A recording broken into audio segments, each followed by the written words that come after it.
Hello, everyone. We're back at the studio. This is Composing Live. My name is Joshua Sohn, and this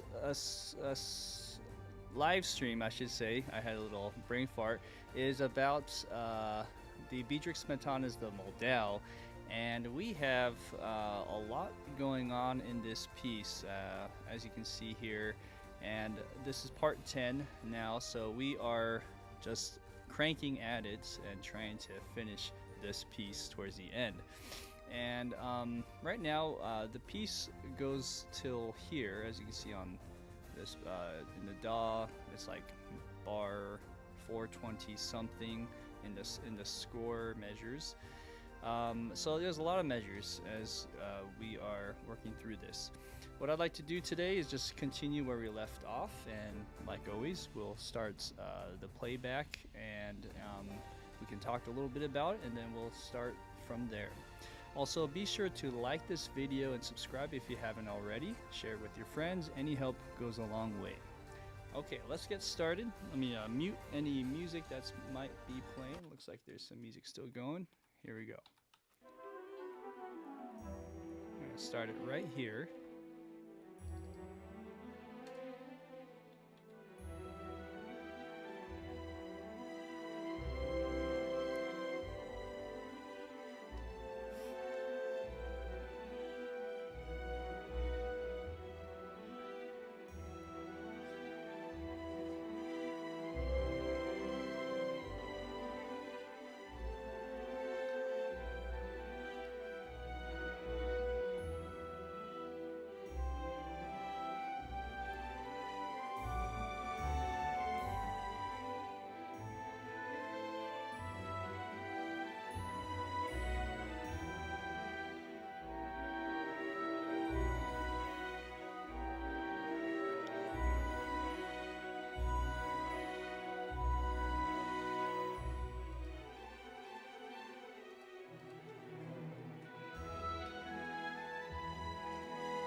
Alright, I'm going to stop it right there.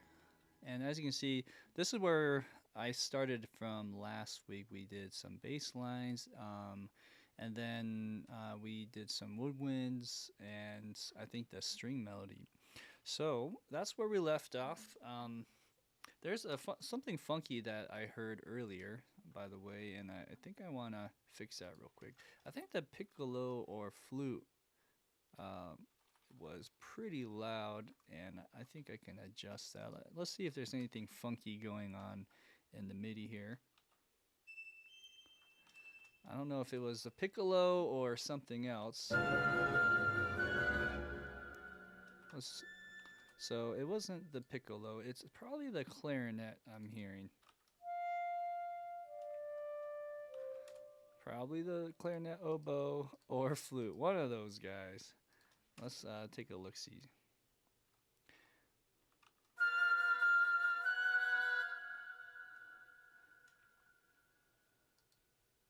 So it's probably this one, this red. So the red flute is just super loud for some reason. Let's take a look here.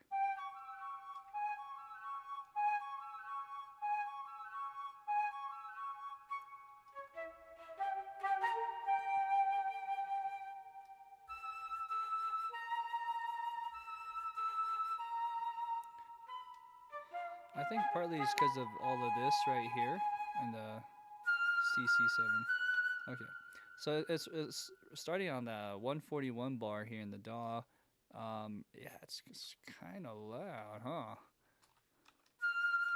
So it's partly maybe just the sample itself is inherently louder than some of these other notes. So I'll just kind of shave some of that off. By the way, if you guys use Cubase and you want to go back to the normal step controller when you're recording stuff, you can actually do that here. I realized you could do that just recently. I'm probably a late bloomer, but then I was thinking, I kind of liked the old school way of recording, and I actually decided to do that for a bit, and I've been working on some projects with the step, and it's kind of nice to be able to go back to that. Anyways, if you're wondering how to do that, that's how to do it. So anyways, let's press play and hear the mix on this.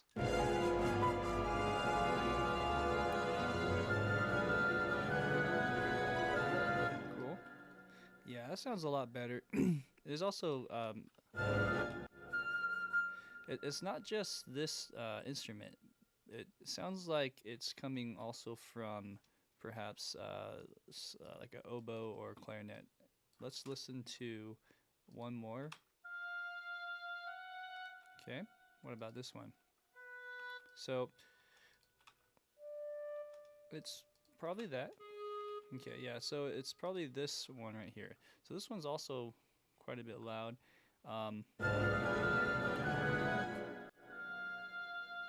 Interesting that this doesn't do two notes. It's not going da da da like in the flutes. However, let's shave some of that down just by drawing it in. Something like that. Okay.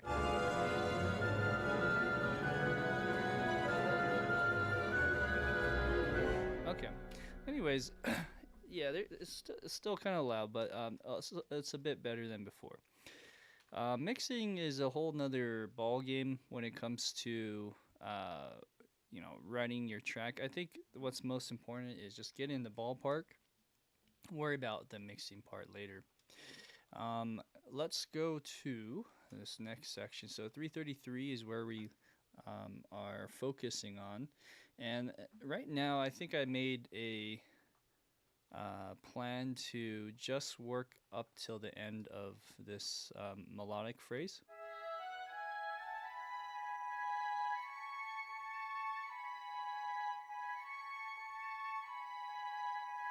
So that stuff where it's in a E major key.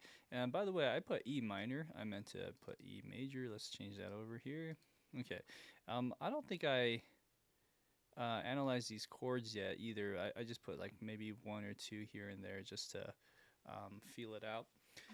Yes, guy saying sometimes samples are inconsistent. Yeah, always. Especially like the more obvious ones will be notes that are sustained and you hold on to it for like 5 seconds. Sometimes samples will inherently just get louder. That's one problem with the east-west stuff that I've noticed. Um, Also, sometimes your shorts, like string shorts or brass shorts, those will be kind of off with the timing sometimes, or even with the tuning, or some will be louder, like what we just heard.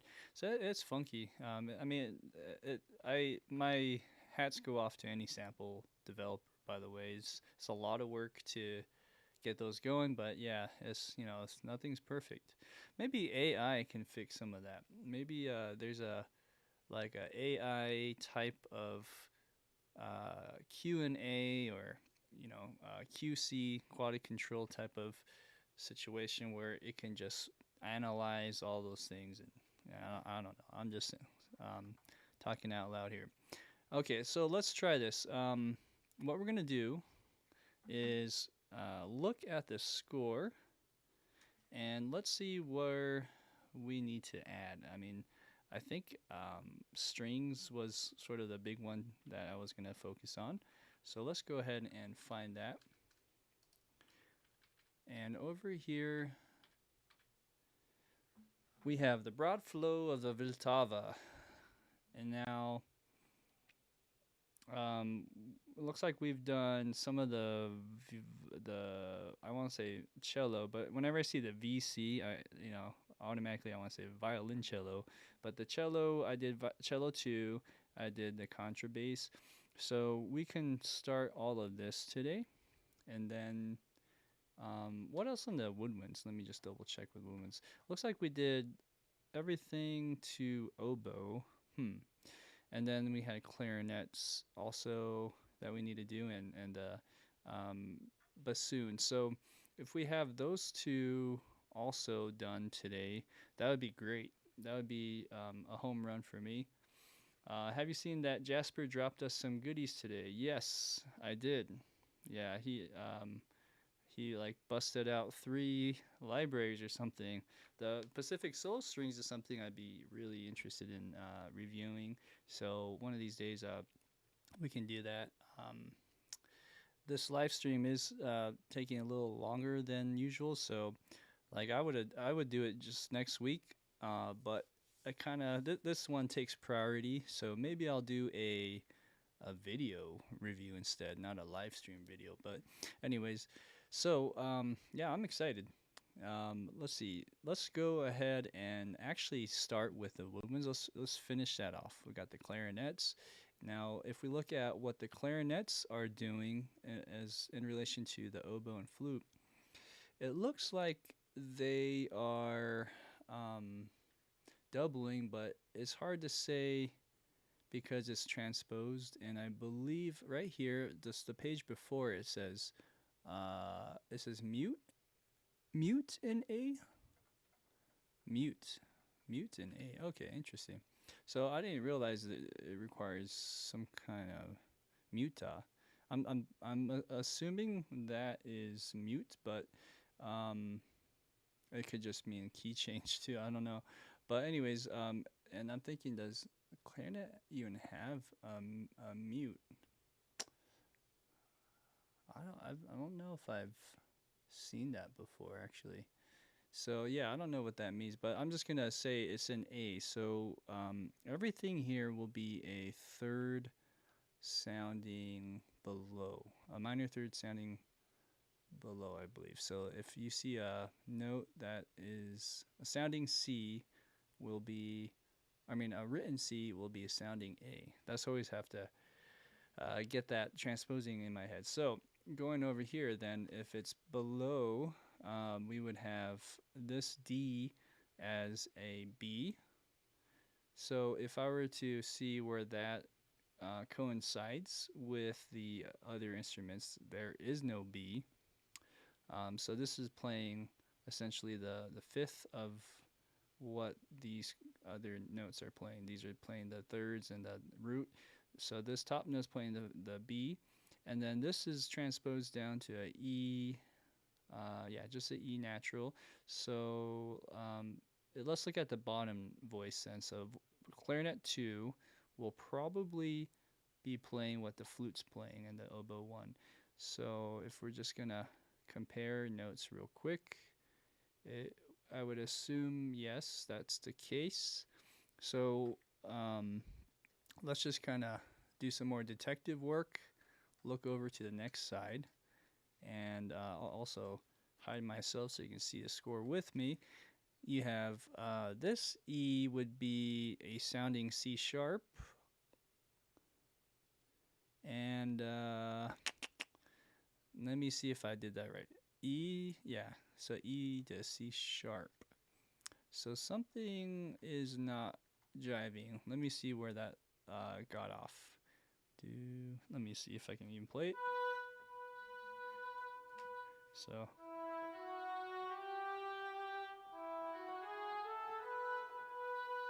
Okay, so something's not right for some reason. So the the first actually, I overlooked this part.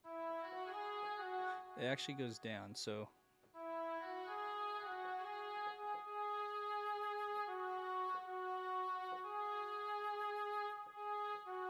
okay, so this is all different.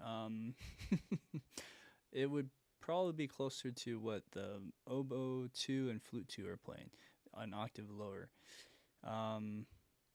But the first part is the same. Okay, so then if that's doubling what the oboe 2 and oboe flute 2 are playing, let's just think about that for a second. No, it's not. So I was hoping this would be a quick copy and paste sort of thing, but this is done in a way that it would just be kind of juxtaposing different things and seems a little bit confusing. So I think the best plan of action for this is to just copy these guys. Let me change this to grid mode. And let's just bring this one to the legato and then this one down to this one.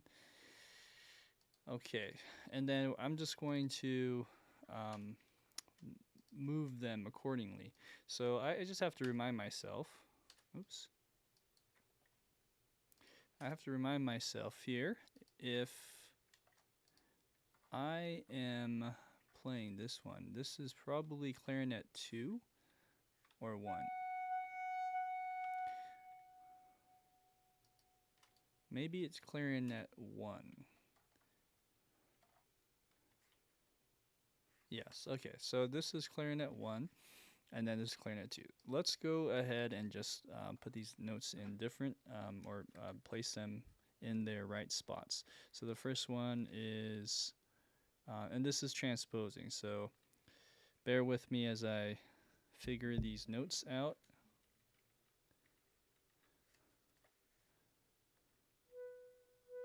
Okay, and I'll have to fix some of those overlaps. E. And then this would be down to there.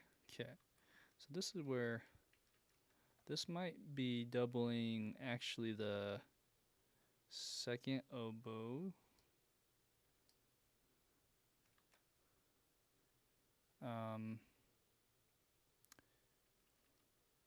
C sharp would be an A, or yeah, C natural to the A. Okay, let's listen to this real quick.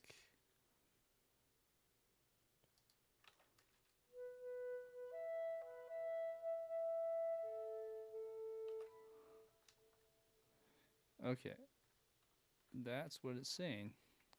Let's bring this down. Okay, so then let's go to the next line. This would be E. Back to the A.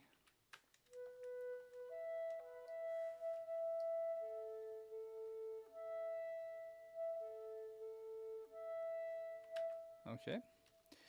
All right, next page. Then we have this A, which is a F sharp. All right. Oh, sorry, this keeps jumping. I don't mean for that to keep happening.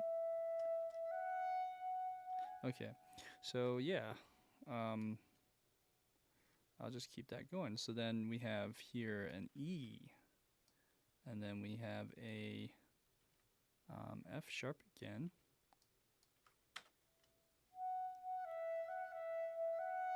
Okay. All right. Now my eyes are used to the transposing. It's probably D sharp. This should go a little bit faster now. Let's see. This is F natural.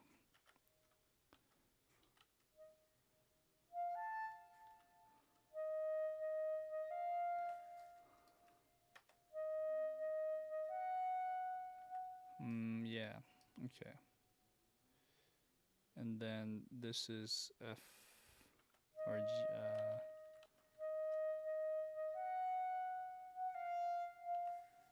Okay.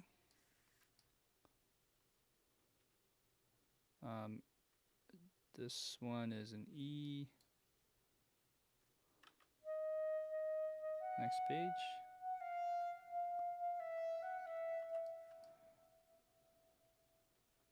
This one is a D sharp.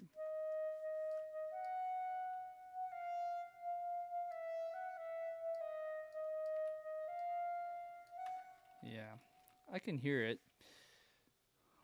It's a harmony line. So then this would be a G or a G sharp, probably G sharp, since we have that E natural or E major key. And then this would be that. This would be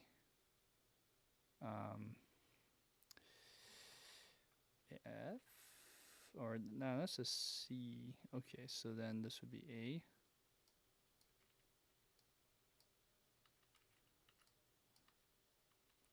Imagine if this whole entire score had transposing horns. I think I would be going a lot slower than I have in the past.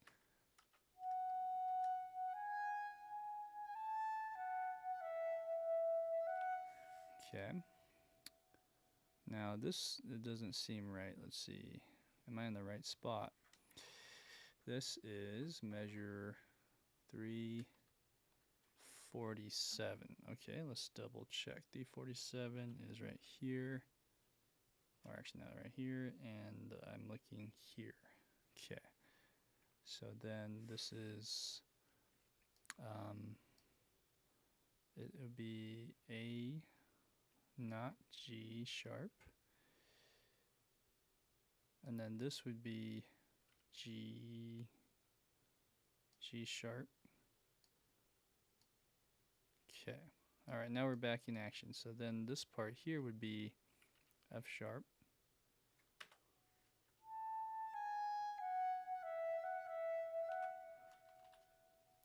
Hey, 2Silent4UW. It's good to see someone on the Twitch side. Thank you, by the way. Okay, so then we have da da da da, and then over here we have D sharp, and then E. Okay, all right. So then on 351, I have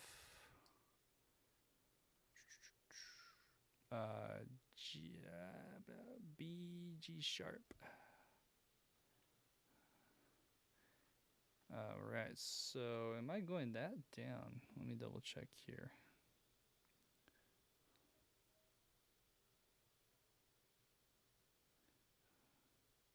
Oh, it's like I skipped a page. 351.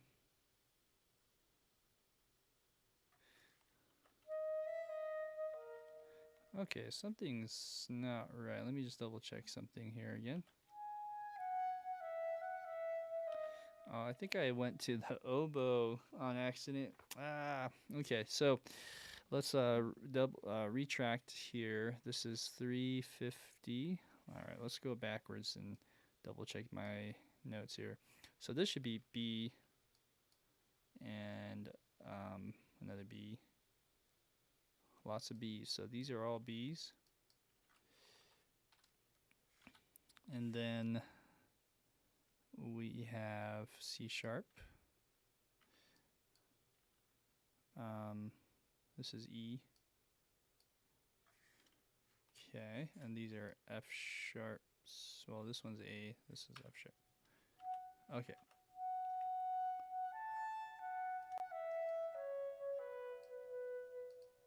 Let's actually change this to something like that. Okay, let's hear it from the top.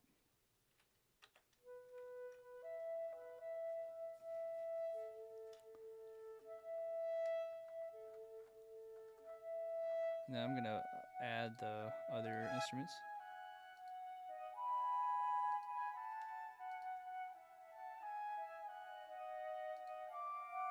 Okay, let's hear it again.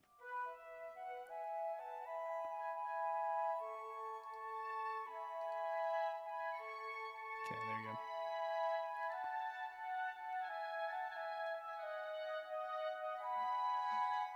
Okay, that sounds wrong. So this measure is actually score measure is 342. All right, let's just double check that. There is a flat A, but it's transposed. So I think it should be this if I'm not if I'm correct, it'll sound better. So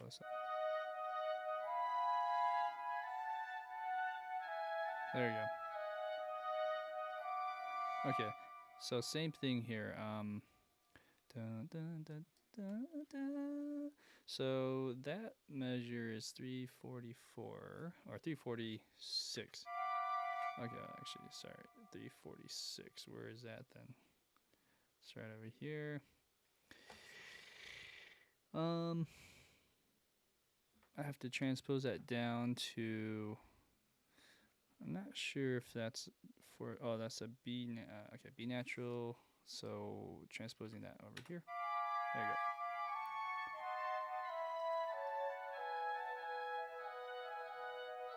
Okay, all right.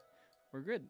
Now we're back to where we were at, 351, transposing all these notes. We're almost done with this little phrase. This would be G sharp.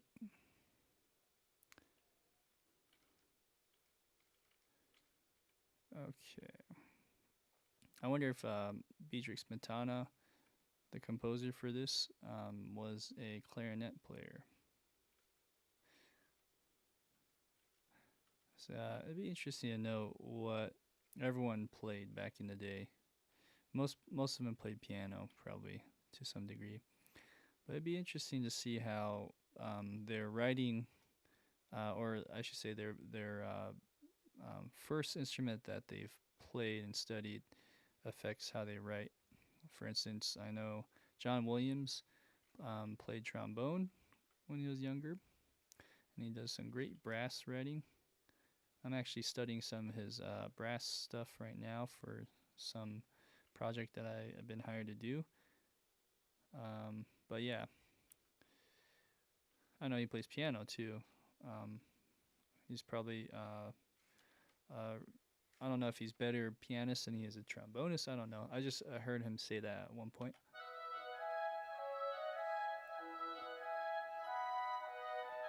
Okay, so over here at this measure, 352, 53, 353, that seems kind of low. I might have fudged that. There you go. Okay, so then finishing this off, we have. Okay, I think this is it. So this should be B, all B's, which is easy. And then here we have C sharp, D sharp, E, E, 357.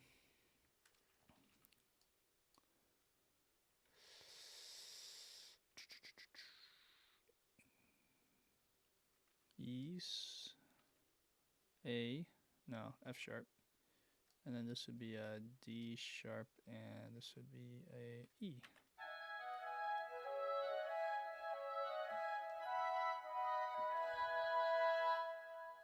Okay, that sounds right to me now. So let's do a little bit of shaping here, since we're here, and I'll just put over through the first two faders.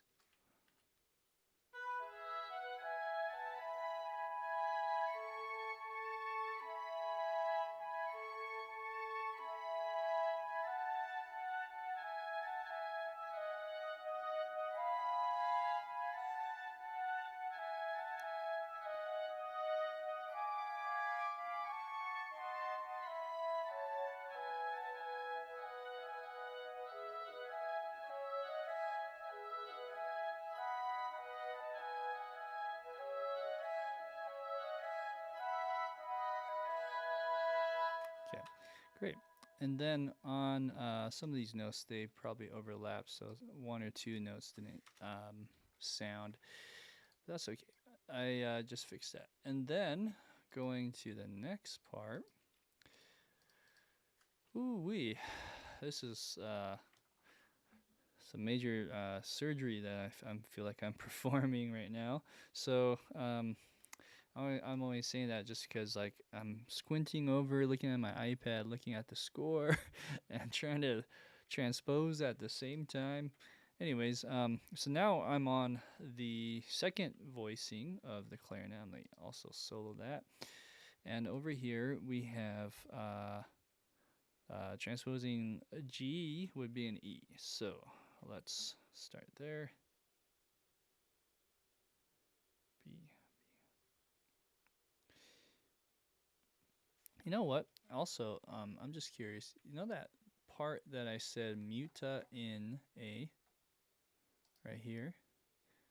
What's weird is I don't see that on my page, which is strange. So, oh, okay, I see. Okay, there's two markings on clarinet, which is fascinating to me. If you can see here, this says muta in A. So maybe muta means like switch instruments or something like that, because all of a sudden you get another reminder down here and it says NA. Or this could be a typo. I don't know. I'm assuming muta is a mute, which means you would put a mute on the instrument, but I don't think you put mutes on clarinets. You put mutes on brass instruments. So I don't know. If anyone knows that terminology, I greatly appreciate that. I can look it up too, but still, I'll have to look it up later. So, anyways, I just think that's fascinating. This B, then, going back to what I was saying, is correct, but then this note needs to go down. Okay. All right. So, with all that being said, I can go ahead and get started. And I'm not sure if I will. I'll probably bring the volume up on these guys. Let's just do it for the entire thing. Let's flatten that out. Okay. All right, Guy, do the rescue. It is a change tuning preparatory to change in key. Thank you for sharing that with us. So muta means just be prepared. It's kind of like in when I played drums for like orchestras, like pit like jazz musical stuff like that. I would always have to switch all sorts of times, even I guess orchestras too. But it didn't. I don't remember seeing that word muta, so it's interesting. I would always just see it as two snare drum or two bass drum or whatever. So that's good to know. So we have here next notes being F sharp. Okay, let's cruise through this. I'll stop talking.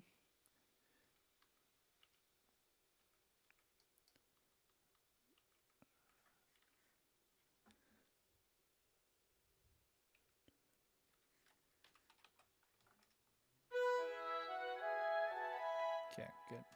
I'm gonna solo that. checking the volume. I think this one could be louder. Partly it's seeing if this needs to go up.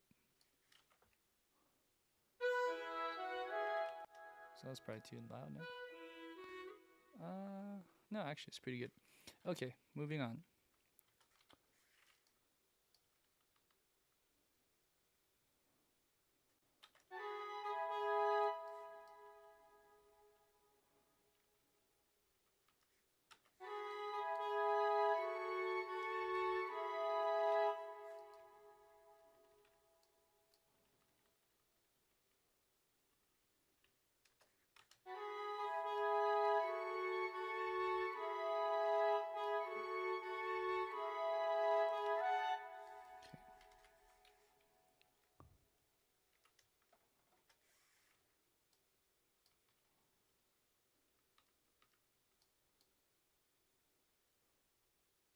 Oh.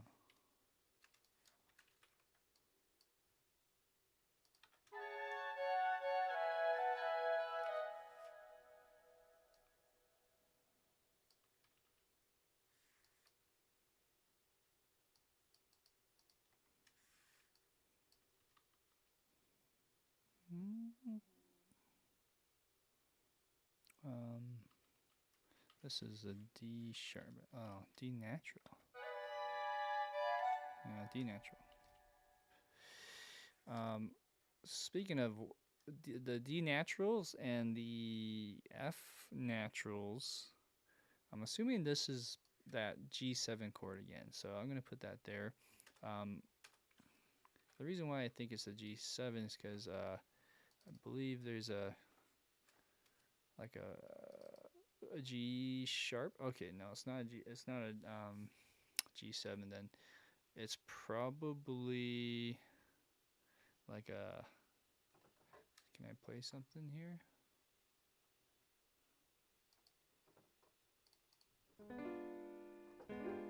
So it's probably like a G sharp diminished seventh.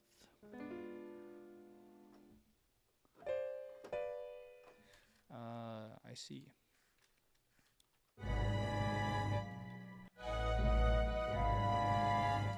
Yeah, that's probably what it is. We'll analyze that later. I'm just fascinated by the that.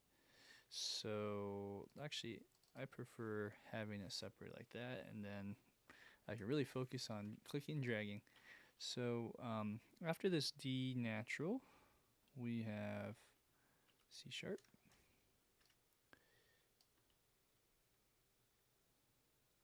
C sharp. Yep. Okay. I see. This needs to go here. Okay, next.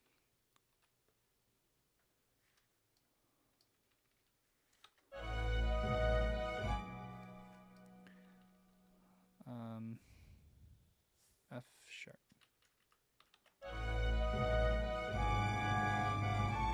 Is that right? It might be a F natural actually. There you go. This one is a F sharp.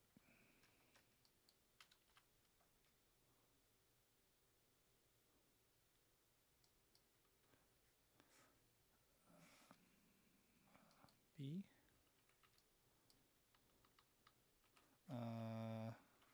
A.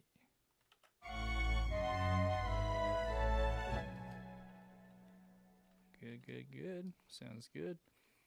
G sharp. Oh wait, hold on. Why is that like that?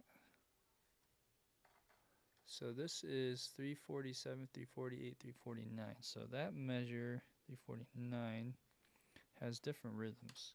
So did I change that over here? I did not. Okay. Let's go back.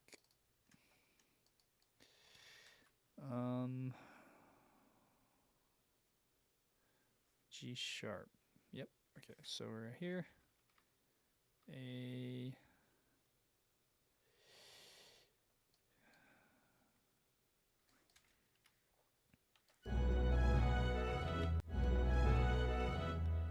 Okay, so that's correct. All right, moving to the next page. By the way, is that if anyone wants to see the score that I have, you can go to the imslp.org website. If you're not familiar with it, it's just like a free public domain site for all the classical scores that are in public domain. But if you want to see the condensed version that I have with these little measure numbers I put in, and I actually cut out the pages in the middle that I skip over to, I may post that if you guys are interested, so you can study the score with me or on your own time. But hey, there's Sam. Hey, good to see you. No worries. It's just glad that you're here. So we are on Clarinet 2, just wrapping this little section up for that. This one's a E. It's hard because you're transposing. So F sharp, G sharp, E,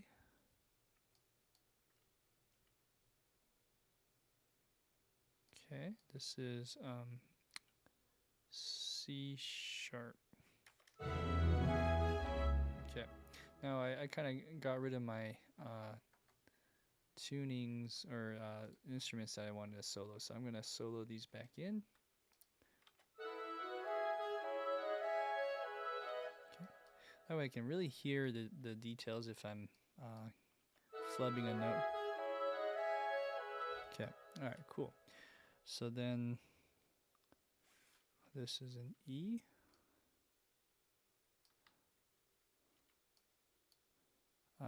G sharp. Then we have A.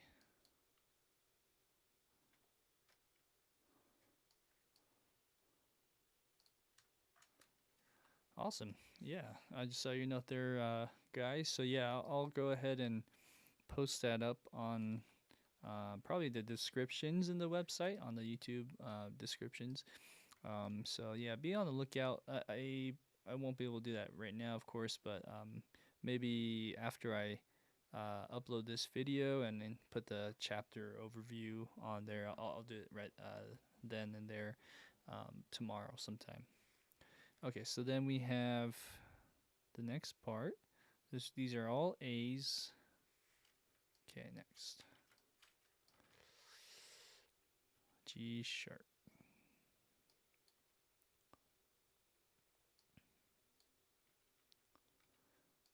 Yeah, it really does pay a lot of dividends, so to speak, if you know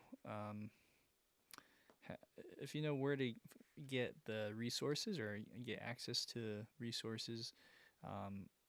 Free is always good, so anytime you get a chance to look at a score, do it, because you'll learn a lot.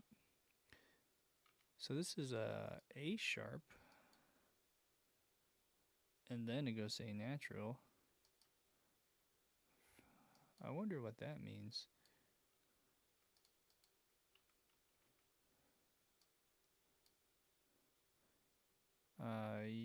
Yeah, okay. It should be here.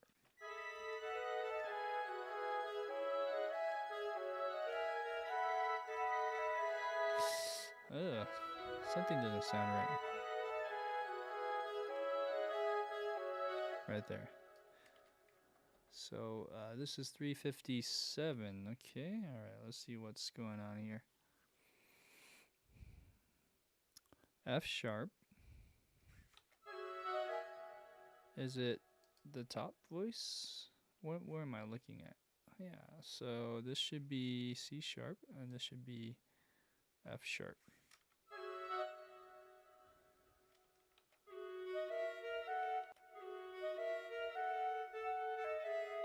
That sounds okay. Maybe do I have something else wrong?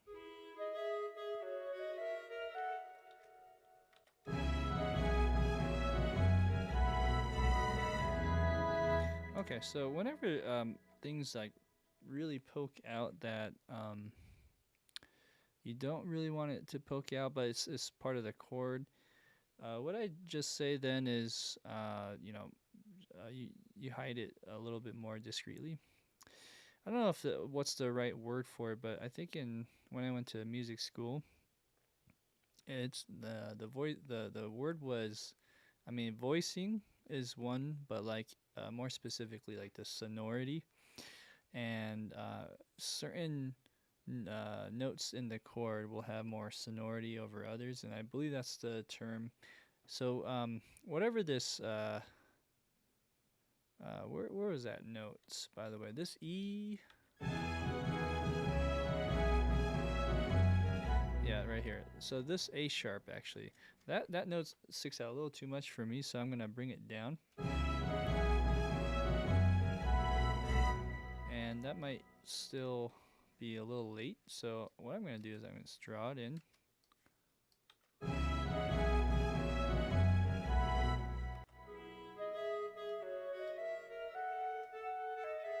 All right, just kind of hide that, tuck it in.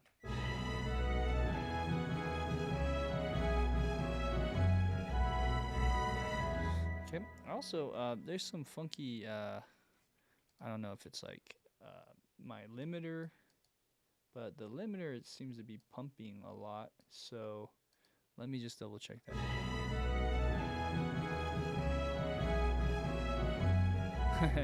Right there. Did you see that? Negative 10 decibel gain reduction. So there's something going on here that's is it probably the timpani or the contrabass?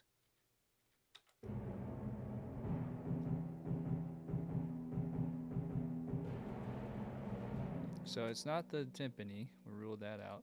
It's probably the bass or even the cello.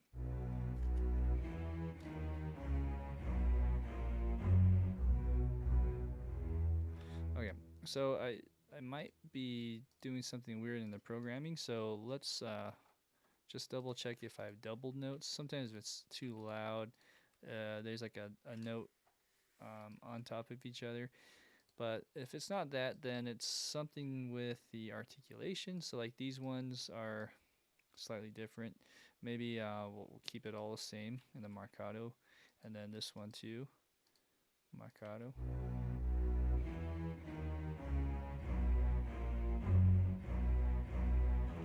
Okay, let's quantize that a little bit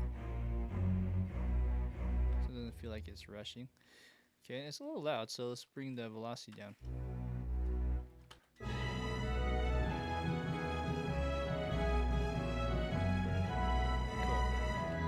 I don't hear that pumping anymore from the limiter. Let's double check. So let's reset this.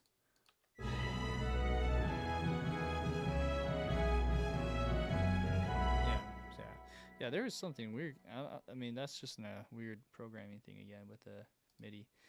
Okay, so I think we got all of that out of the way with the clarinets, right? So now we can do the bassoon. And once we do bassoon, we can do the strings. Let's go back to our master page. So the master, being the score, has our bassoon line FG is it's kind of split rules. So one's the melody. It's probably it's actually a harmony.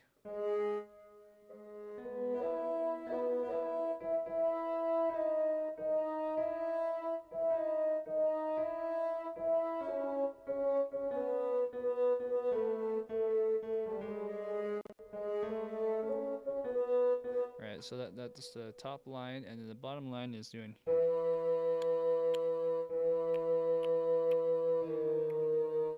Or octaves. Anyways, so you know what I mean. So let's see if I can copy and paste the bassoon 1 part at least. It would be one that starts with G. So I'm thinking that's clarinet 2 or oboe. Probably clarinet 2 because Or nah, I think maybe oboe. I take that back. So it starts with the same way as the oboe does, but uh, then it goes the other way. Man, this is funky.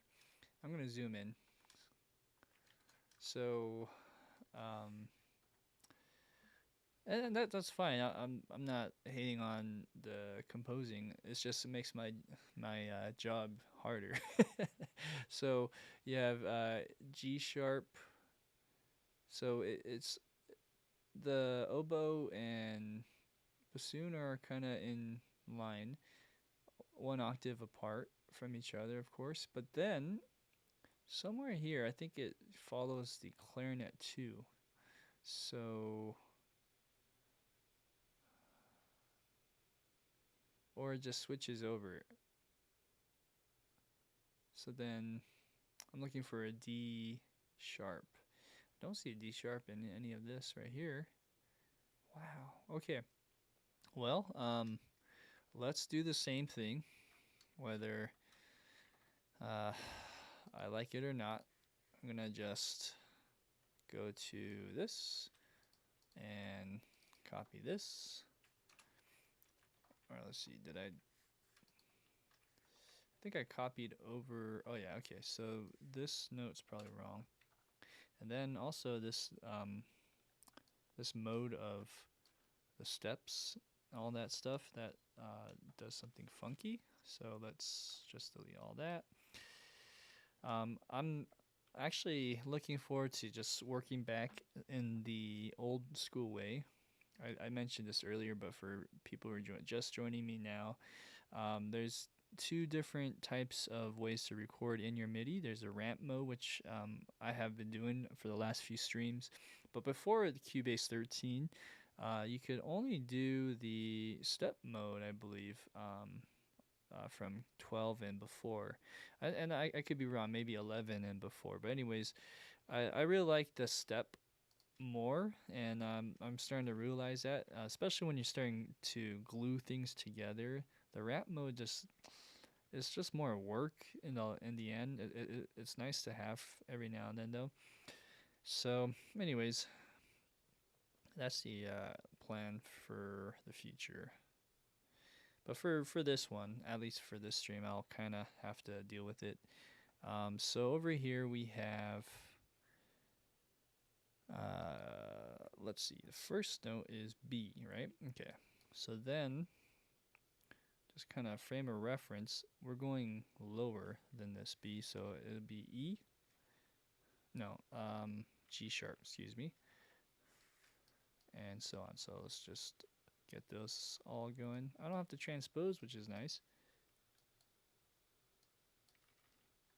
Okay.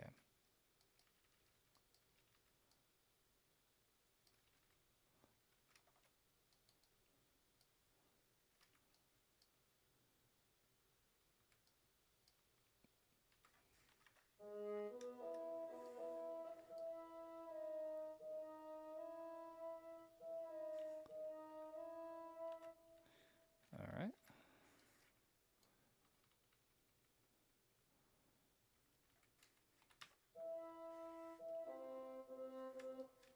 That sounds wrong. Okay. We're in business. So I'm just going to bring all this down. This one is A. Okay, so it's easy to lose your place when looking. A.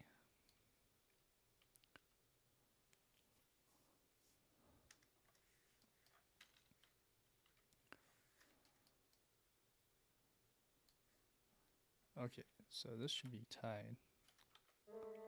I might have skipped one of those over here as well. G sharp. Oh no, this one's good. Oh yeah, right here. So this needs to be tied over or glued, whatever you want to call that. Okay, all right. Moving on. Over here we have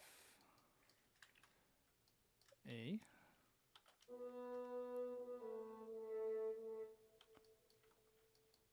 Oh.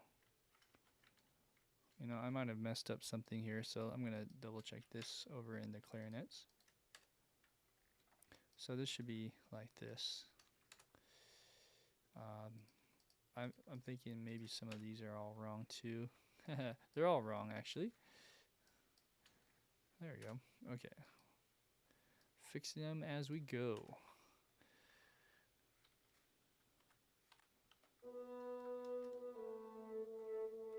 Okay. All right. Moving on. Dun dun dun.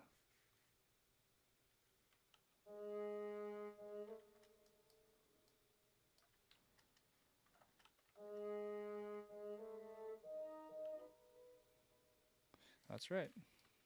Goes to D sharp.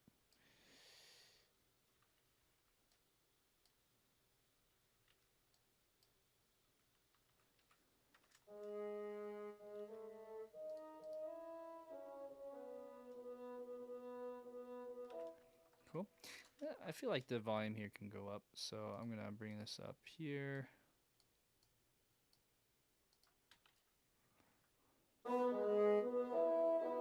Well, it's kind of loud with everything, but let's hear in context.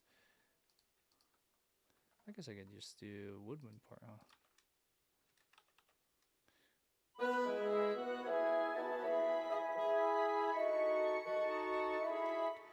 So it's a bit loud.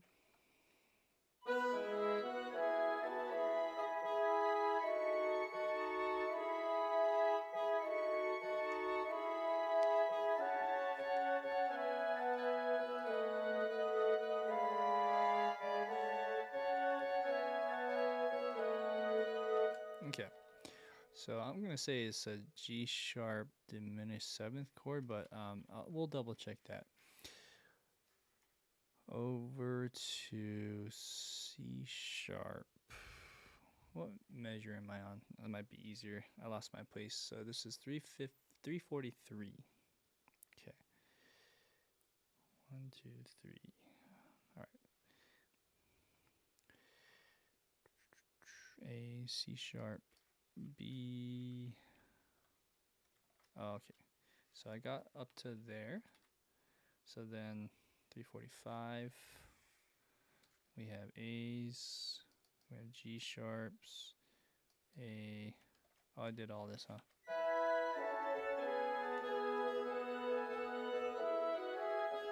Okay, so this part is probably different.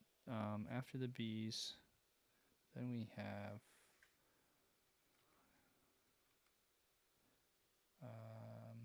G sharp.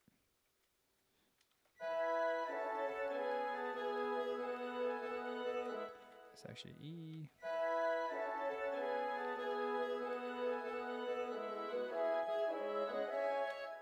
Okay, and now let's see here. There we go.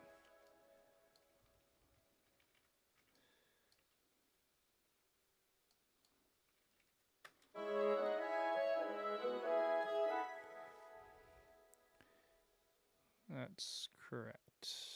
Moving on. D sharps. Then we have an E.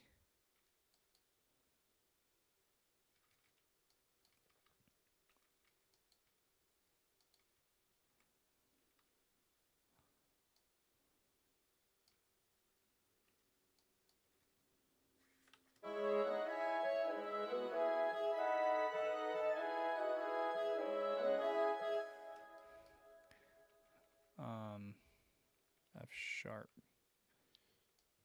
This is a F, A sharp. This is kind of the thing I was talking about with clarinets, tucking the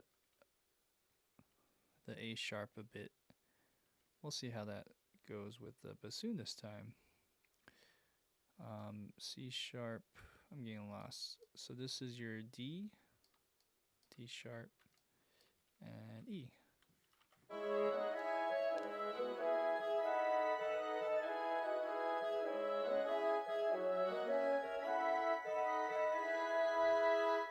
Okay, let's listen to that with everything.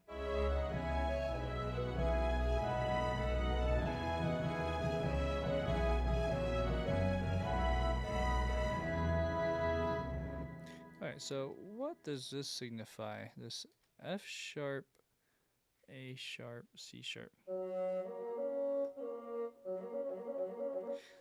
Let's look at the entire thing.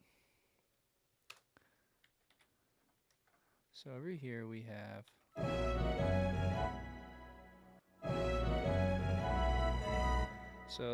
this is a F sharp major chord.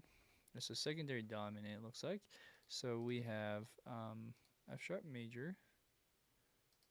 Let's put this into sharp mode so you can see this. Let's see. Maybe how should I do this? Maybe I'll bring this down just a little bit more. Like that, so you can see that. So then over here it goes to the B. So this is called a secondary dominant. It's the 5 of the 5 chord, B being the 5 of the key of E, and then F sharp's just the secondary dominant of that. So that's what that was. Okay, I was like, what is going on there? So then this is probably just E again, E major. All right. So that's the easy part. The hard part, well, I don't know if this is a hard part actually, but this is a little more, or maybe original, I would say, is the bassoon 2 part is slightly different. So let me pull up my score. Oh, I think I lost my page here. 333. All right. So over here we have E's, like just long notes, right? So I mean it's not hard, but I don't know if there's anything else in here that's playing that. So I have to just either draw it in or play it in. It might be easier to play it in, to be honest. I could try doing that. So what we'll do, go back to this bar, and now we have bassoon 2. I'm gonna slow this down just a little bit.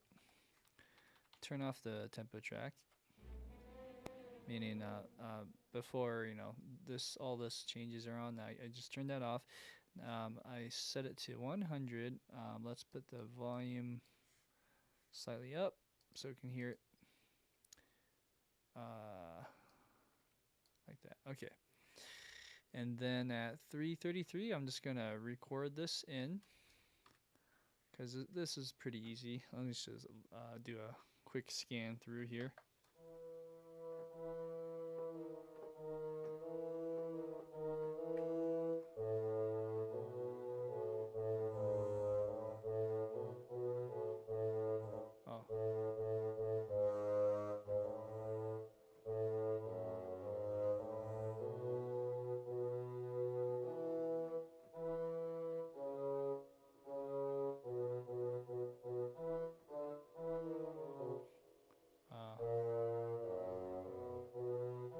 Okay. All right, let's try.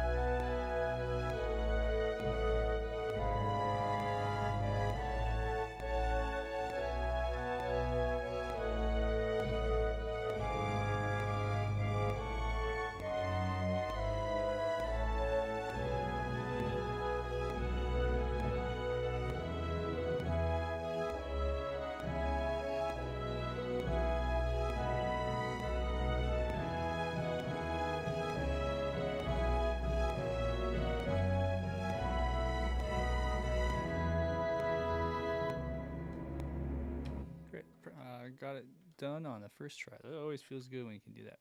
All right, so then I'm gonna quantize this just for ease of use. We are swinging, so let's set that to, well, actually, you know what? Let's set that to legato. Although some of these notes could sound better if we put it in, let's say, like a marcato or tenuto. Let's say marcato.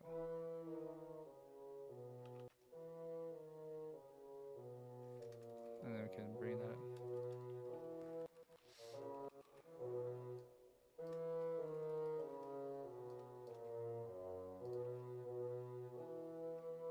Right, and even this one too.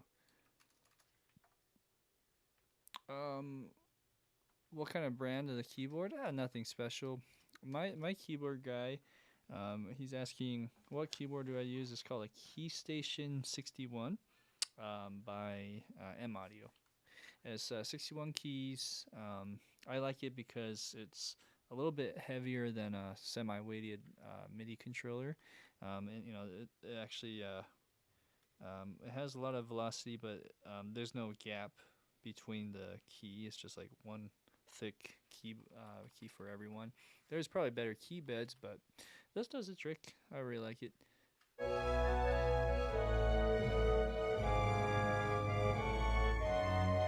Okay, so I think we're good on that. Volume wise, it's okay. I think we can kind of just keep it there for now. Yeah. So now that we have woodwind's done, we got brass to do, but I'm gonna skip brass for a second and or should we do brass? Man, I'm kind of like, well, a lot of this other stuff is just filler. So, but I mentioned I'll do strings today, so I'll just stick with the string part. And we'll do the brass after another time. Well, I mean, actually, this is only a part of the measures, right? Yeah, so I didn't realize I'm not doing this entire thing. I think we can do everything, actually, to be honest, by today. We could do the strings and the brass for this section. And I feel like that'll accomplish a lot. And we're just chipping away towards the end, right? So, okay, so let's just focus on strings. And this is where it gets super slow for me because it has viola in it. And viola transpositions are always hard to read for me. I'll start with the violin, or excuse me, the cello 1 part. So this is cello 1. And also I realized that I have this wave track here, or audio track. I'm going to move this down. That way I can go ahead and put it into a folder. Just call it all audio. Oh, there goes my chord track. Like that. And let's call this all audio. But then if I go like this, the audio wave page doesn't come up anymore. So that's kind of annoying. I'll put this in the archives. I kind of left it as such in case I needed to use it again. Sam, did you see Evident released a bunch of free samples? No, I did not. Evident, cool. Yeah, I follow them. Was it Arn Anderson? Yeah, him and I forget Wally. Yeah, they run the Evident. Yeah, I'll have to check that out. Let's see here. So on cello 1, this is where it gets fun. So we have some. Yeah, this is probably the lowest note here.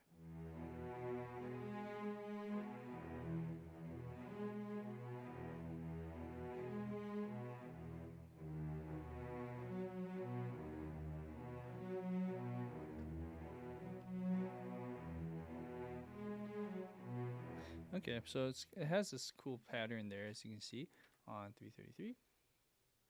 Oh, trailer sound effects, nice. We can always enjoy those. Yeah, so you got that do do do do do do do do do do. I was just playing those 4 measures there. A lot of that is pretty repetitive, but with different notes as it outlines those chords. It looks like, But I'm just wondering how I should record this. If I could play it, I would. Up until here, right? So 358. It would be kind of nice to just do it in one take. Um, but I have to do it super slow. I don't know if I can do it at 100. I might have to do it at 90 or something. Okay. Let's bring it back up here.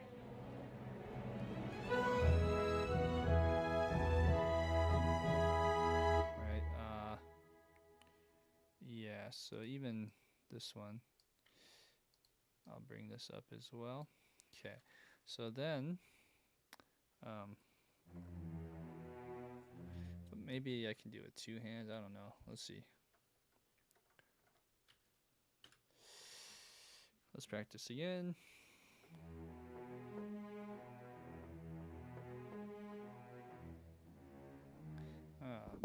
Curse you, microphone. I can't see.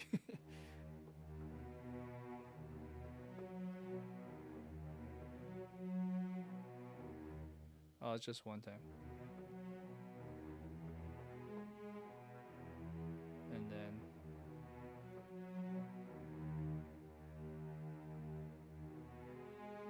ooh, that's really blurry. That's probably oh yeah, that's a E. Okay. So maybe not the whole way, but I can maybe get some of this started.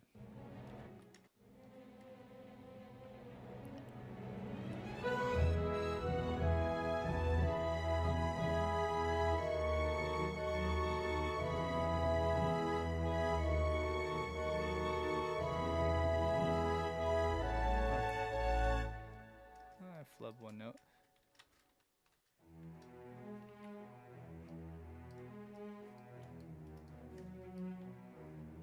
Okay, so yeah, in the perfect world, we would, quantize this, or we get it recorded by a live orchestra. But if we're doing this with a sample library, it's good to try to put some realism by offsetting some of the notes off of the grid. But I'm just gonna grid this, and then I'm just wondering if I should keep playing it because I might be able to play this. I just have to get used to the sight reading here. Hello. I heard some piano. That was weird. Oh, now it's gone. So we have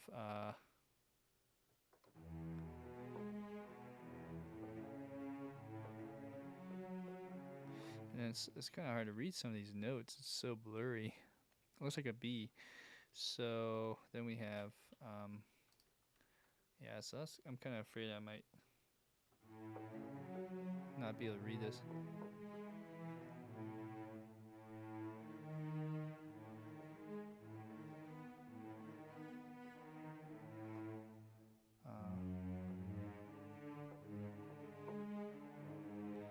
Wow, that's really cool. Anyways, I'll see if I can do some of that.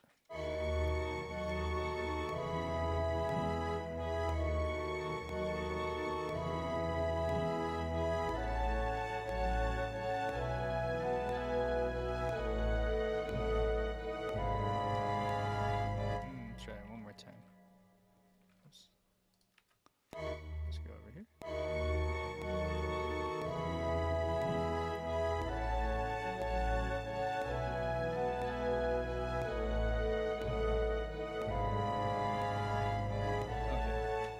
So yeah, there we go. Now let's listen to this and speed it up. I think that's good enough for now. And then what I'll do is I'll do the rest with just programming it in.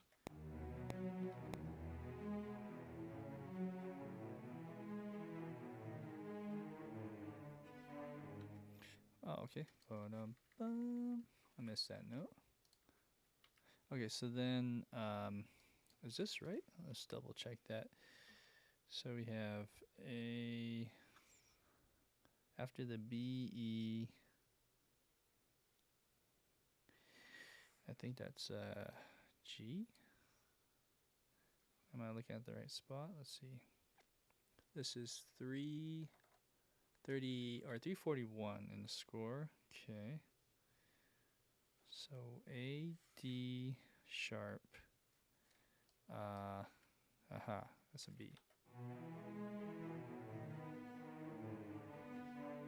Oh, that's so nice.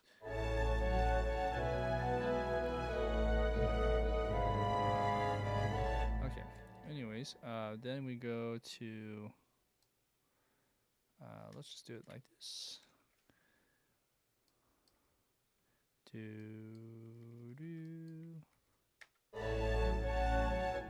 Okay.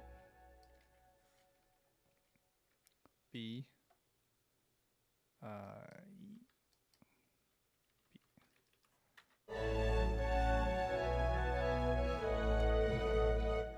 Same thing. Goes down. D sharp. B.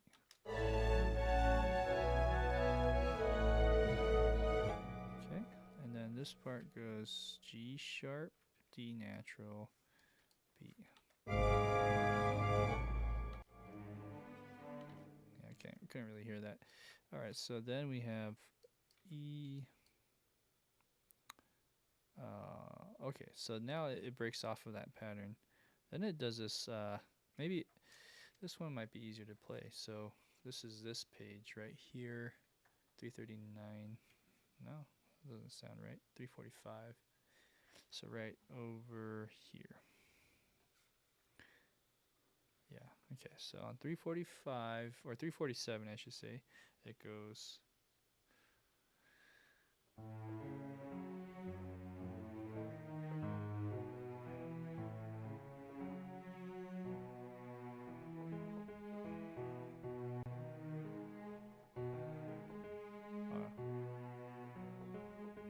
Is that?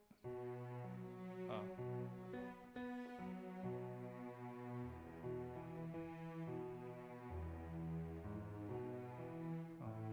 Right.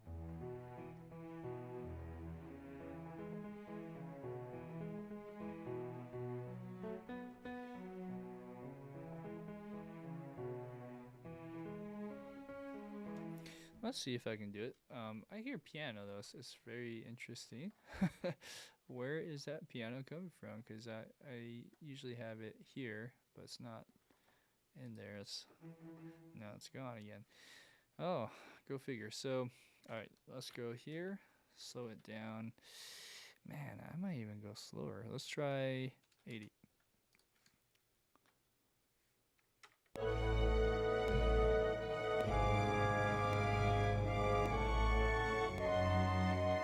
sorry. Let me try finding my spot real quick.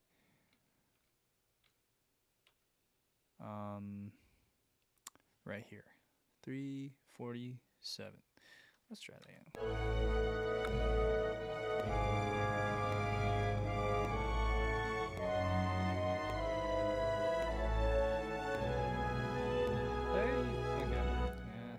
You know what? Rather than that, why don't we use this one? I didn't think about that until now. Let's just do that. Because these are all eighth notes, right? Yeah. Okay, so let's try that. I'm not sure why I'm hearing piano. Oops. Then we go.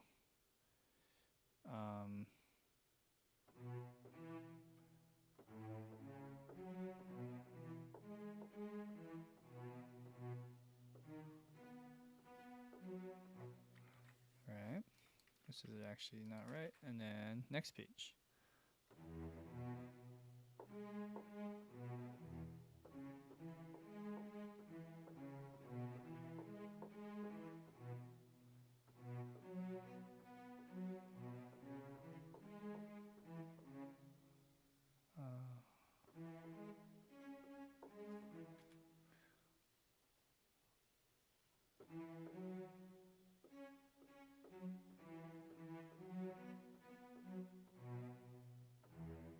Okay, so there you go. Alright, let's press play. And let's go back to regular tempo.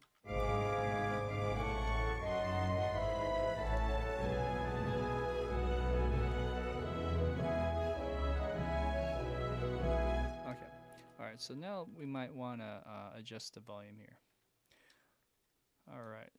Guy says, would love to know what you think about the new Air Studio Reverb from Spitfire Audio. Huh. I didn't even know they had that. You know, uh, your guess is as good as mine. I wasn't following what Spitfire was doing for that, so that sounds cool. Cinemac Room, yeah, I hear Cinemac Room's really good. I don't have that, but I just use my Valhalla stuff. I would imagine it's good. If it's from Spitfire, anything's it's pretty reliable. Um, Sam, I saw that, didn't know how I feel about it. Yeah, yeah, $350 for reverb plugin is always something to think about. If it's just one, especially like if it's like Isotopes, mastering plugin line, that's almost the same price than just one plugin. So yeah, that's just how it goes. All right, so I'm going to shape this a little bit, and better to just solo the strings while I do this and see how it sounds.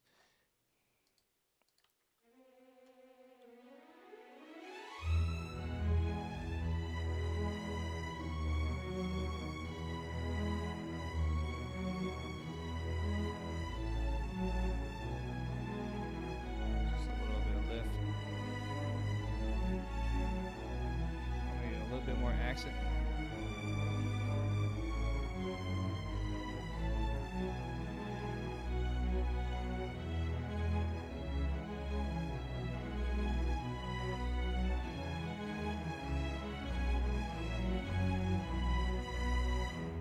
Okay, that sounds great. That makes my day when you hear all those nice strings, even if it's sampled. Okay, so now what are we doing here? I might want to just double check a note here before going on.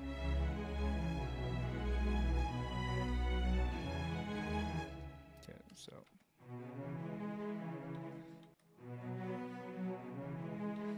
something sounds a little weird on that transition. I think it's just a scripting. Okay, so this part, let's just make sure that this is the right note. So something seems off. This is in the score 8 7 6 5 3 5 355 in the score. 355 in the score is right here. Okay. Is it a C sharp? No, it's not. It's a E. E, G sharp, E. Okay. So this is all off. This should be like that. Ah, that sounds better. All right, let's double check that again. So E, G sharp, B, B, and then that, yeah, that's correct. And E, F sharp, C. That part's right too.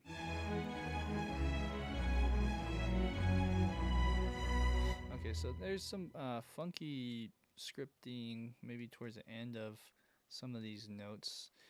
My suspicion here is it's anytime it's like hitting the same, like this one's okay, but if it's the same note right after, sometimes it you can hear like a weird, like like a pitch bend almost,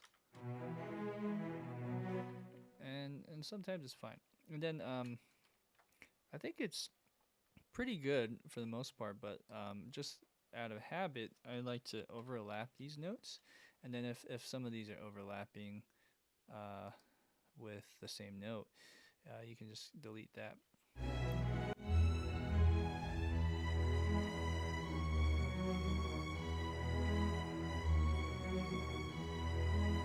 And then one thing I realized with Spitfire's performance legato is you can accent these notes. So the velocity is velocity sensitive. Right.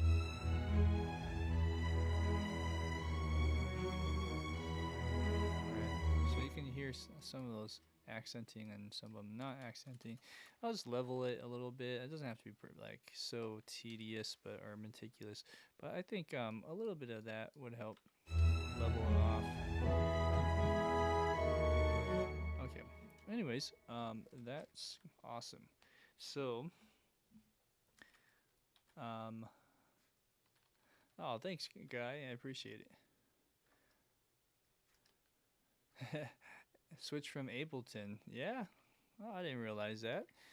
Yeah, and what's funny is I used Ableton too at some point. I think I started at Ableton or Fruity Loops, and then Ableton, then Cubase. Dabbled in Pro Tools, still dabbling in Pro Tools. Yeah. So, anyways, that is the cellos, and then what we have here is we have violas. We have violin 2 and violin 1. Now, violin 1 is done, but with viola and violin 2, you can see how they are probably doubling, it looks like, which is nice because then you get 2 for the price of 1. I'm assuming that's the case. Maybe it's not all doubling, but for the most part, they are. Like, for instance, this is that note is I want to say a E, and this is a B. So they do diverge a little bit. Yeah, this is a C sharp, and this is a F sharp. So they're not all doubling. As a matter of fact, I don't know where I was thinking they were the same. Maybe they've always been different. I thought I saw one of these notes that were the same. So, oh yeah, like for instance, this F sharp. Oh no, this is an A, isn't it? Yeah, I gotta get my alto transposing better. Okay, so let's start with the viola, and then get the hard thing out of the way, and then we'll do the violin 2 after. I think some of these notes do meet and some of these don't, but for the most part, the best way to do this, I think, is to do that programming that I did earlier. So the step input, let's find viola, this one right here. I might want to use this spiccato, this nice little spiccato patch over to here. Uh-oh, I just realized though, these are not all programmed into as spiccato, so let's make sure this is all doing that.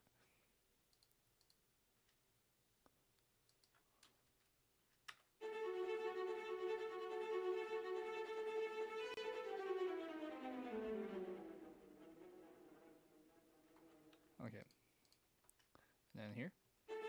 Okay, so what was I gonna do? Oh yeah, so I'm gonna start with the 333 measure in the score, and we're gonna go like that and glue this first note. This one is way up there, and this is because there's a string run happening right before, which I think I already have. Now that I think about it, yeah. So I have that note already. So this could be louder, I think. Yeah, like that. So that's an E. Okay. Then if that's an E, oh, it's really high up there, by the way. Let's just delete it. Oh, sorry, I'm not on the right spot. I think I clicked something way different right here. So let's delete that. And that E was way up in the stratosphere. But then after that, you go down to this spot. And let's plug them in, shall we? So this is a B. This is a B note. Is it B3 or B2? I think it's B2. Yeah. Okay, then this is a G sharp. Well, it goes way up there. There you go.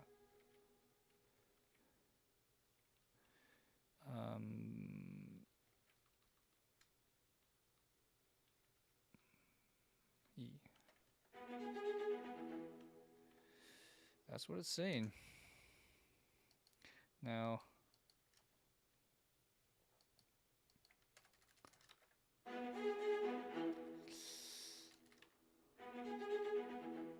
let's kind of stick around that velocity the whole time. I just want to see what sounds the best. Okay, so this is spiccato. Sometimes spiccato's not the right way to go. Sometimes a trill could work for something like this measured tremolo thing, or tenuto even. Maybe not. Let's just double check real quick. It's a little too soft, so then my last option would be this.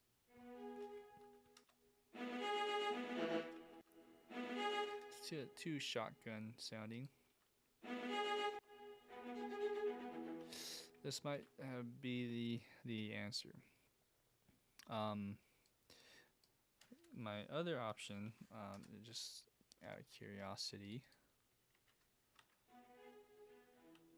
like if I kept with this patch.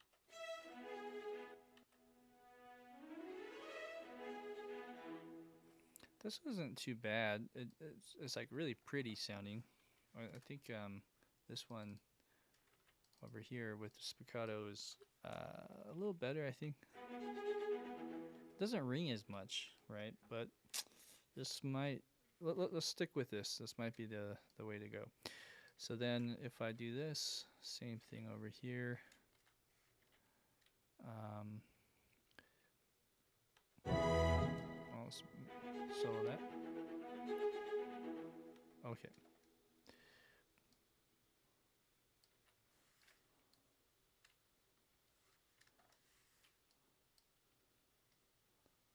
I see the pattern.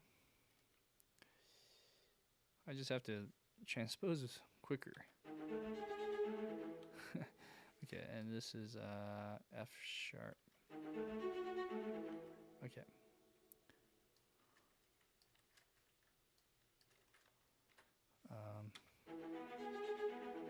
Okay, so that part is straightforward. It gets a little bit trickier as time goes on. This is the same as here. Copy that. Well, now it's really fast, so that's really interesting. I didn't realize this jumps so quick. So if this is at 118 and this goes to 141, that's a big jump, guys. So what I'm going to smooth this out just a little bit, maybe bring this down a little bit down. That's tricky, guys. All right.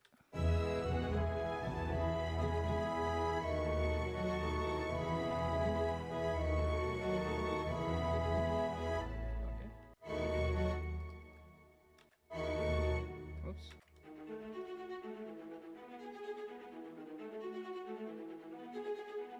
Okay. All right. So then, moving on. This is 338 in the score. 338 in the score is is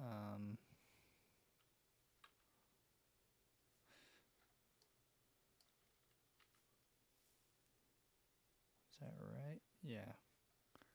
Then this goes to B.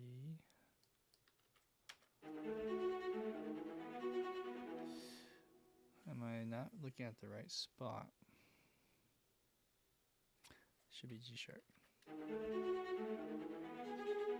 Okay. All right, next page.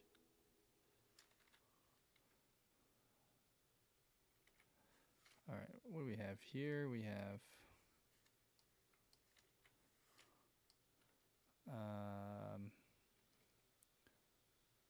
F sharp, C sharp, A.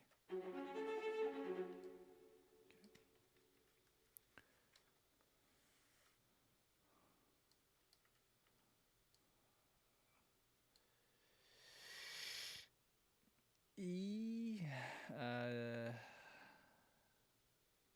what is that? Yeah, It's an E.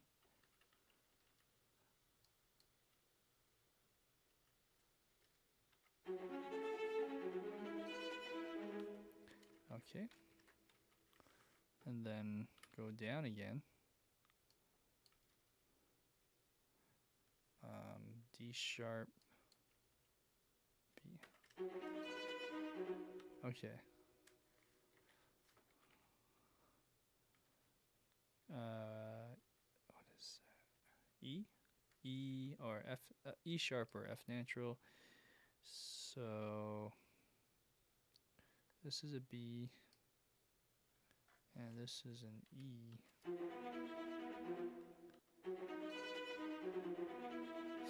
No, I don't think that's an E, because there's a sharp in there, so that's that. There you go. That's that classical sound, right? With those diminished chords.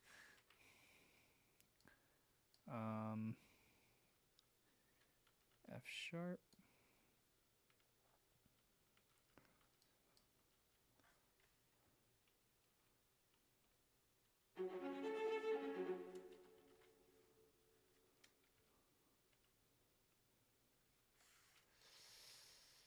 E.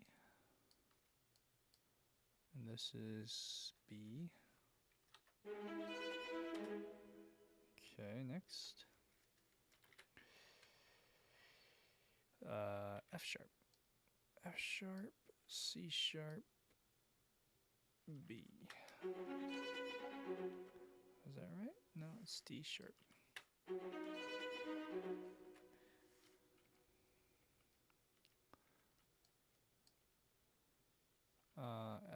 What is that? E sharp.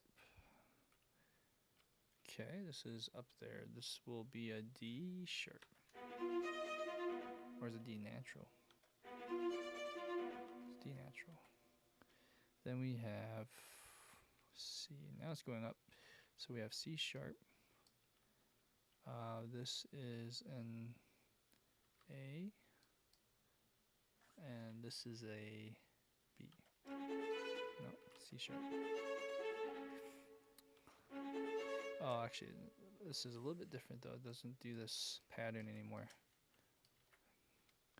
Goes do do do do do do. Oh, sorry. You know what? Is that right? Yeah, no, I'm right. Okay, so then over here, what I just deleted, then it goes to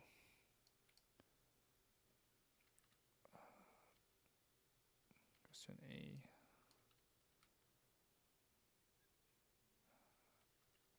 This is a D sharp, and this is a F sharp.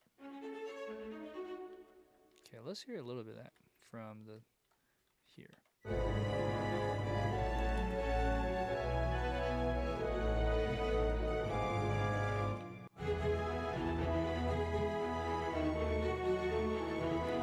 I'm gonna bring down some of that volume.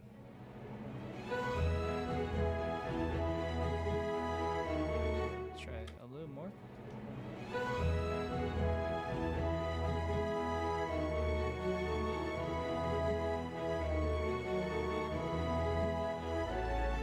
Interesting. So I feel like this part just needs to go faster.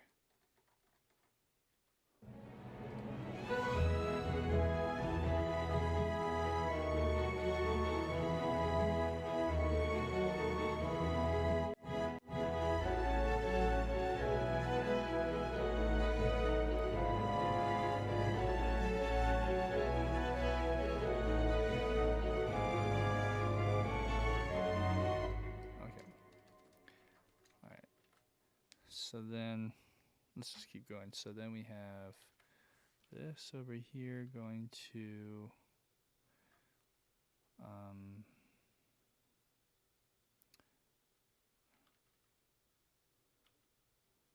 F sharp. Okay, I'm looking at the wrong measures, or the wrong instrument. Okay, that's why. So this would be B.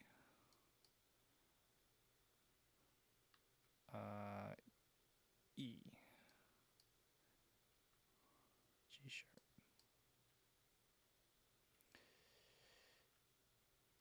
C sharp, F sharp, and this is an A. Cool.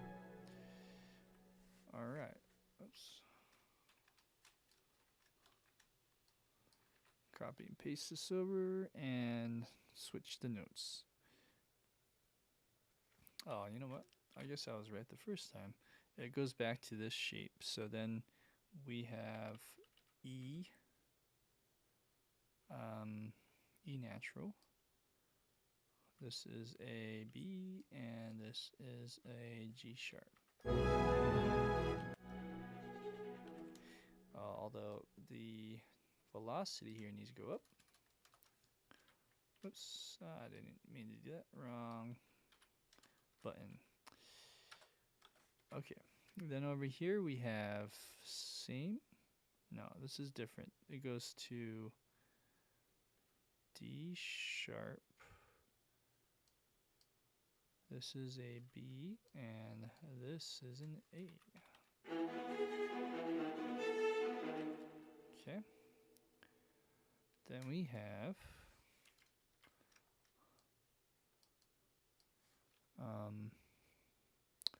E's good. This is actually a. Wait, hold on. No, I meant B. Okay. All right, and again, there's some funky tempo mapping shifts, just a little too drastic. You can really hear it in some of this, in these more granular rhythms. Right,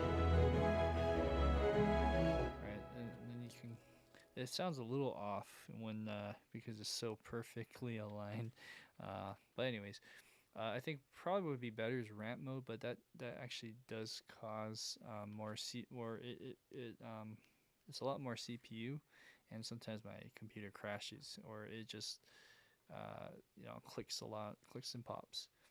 So that's kind of why I keep it that way, if you were wondering. Even then, the ramp mode is a little more complicated, just in general. If you ever want to go back and touch up something, sometimes it's a cluster. This is a cluster, but the ramp mode is even worse. So anyways, 352, we have E, this is on C sharp, and then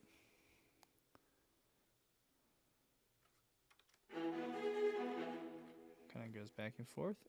This one changes.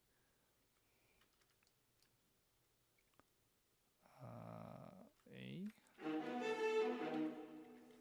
and then goes back E, B, G sharp. Good. This is E, B, E, C sharp, G sharp. All right, next, last few measures for the viola. Whew. Then we do this E, C sharp again to, oh yeah, this is A sharp. This is that secondary dominant chord. And then it goes to a B natural or B major. E, which is F sharp. B, that is an A. So there's a seventh in there, B7 chord. Okay, so let's listen now with everything there.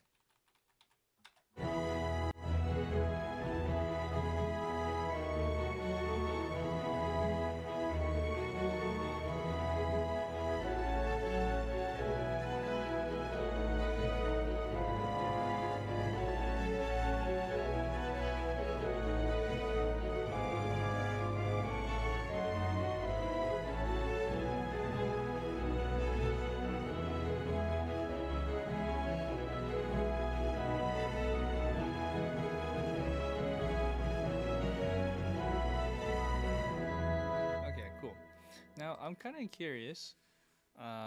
We haven't put the Violin 2 stuff down yet, but the spiccato sounds a little too dry or just doesn't have a lot of attitude for me. And I'm gonna listen to the reference track by the Berlin Phil and see how those violas and violin two measured tremolos sound.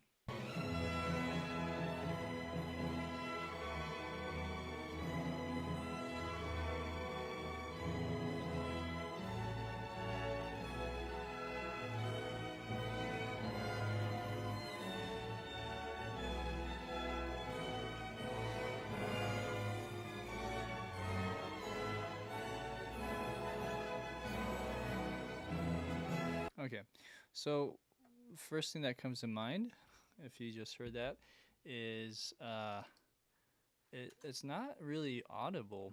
So for one, we can bring this down just a little more. It's just kind of there to give some energy, not necessarily it should be heard as much. It shouldn't stick out as much. So yeah, every now and then it pokes out, and that's fine. Um, so if the notes that poke out are usually the top notes, what we could do is sort of bring those down in the mix just by highlighting, selecting these, and then um, and this is kind of a different rhythm here. So let me just make sure I'm getting the top note still. But yeah, just bringing down the velocity a little bit. If we do that, it might sound a little more natural. And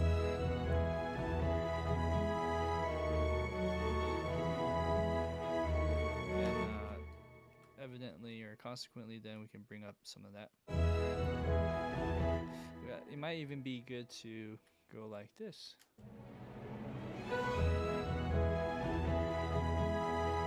Something like that, or let's do a one bar, or yeah, one bar at a time.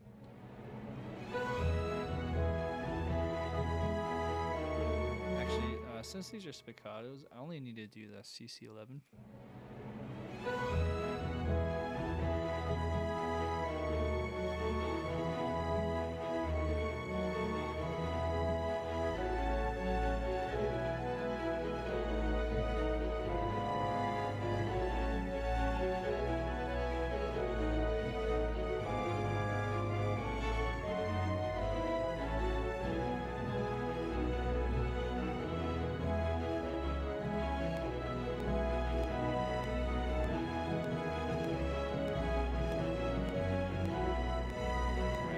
Just to get a little variation to that, I think I went off the beat on this part, so I'm just gonna sort of fudge that over.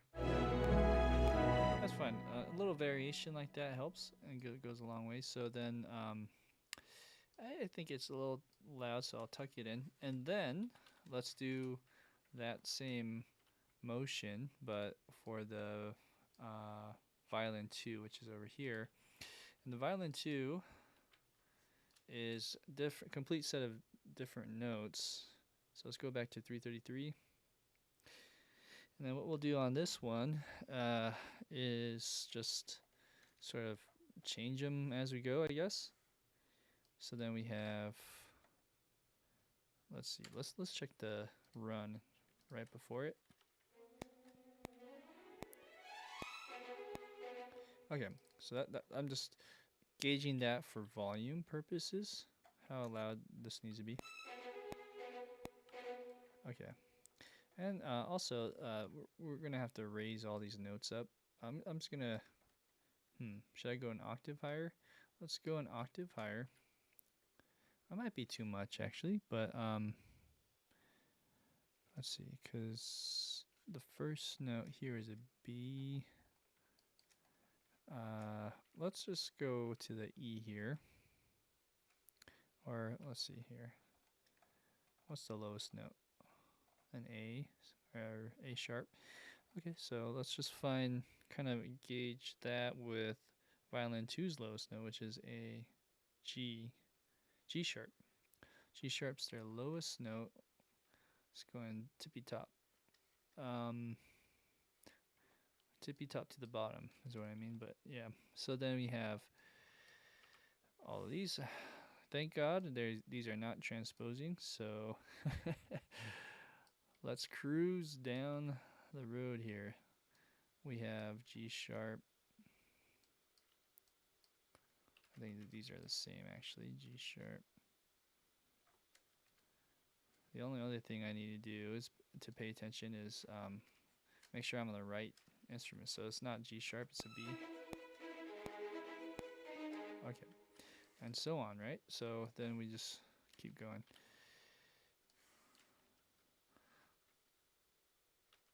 A.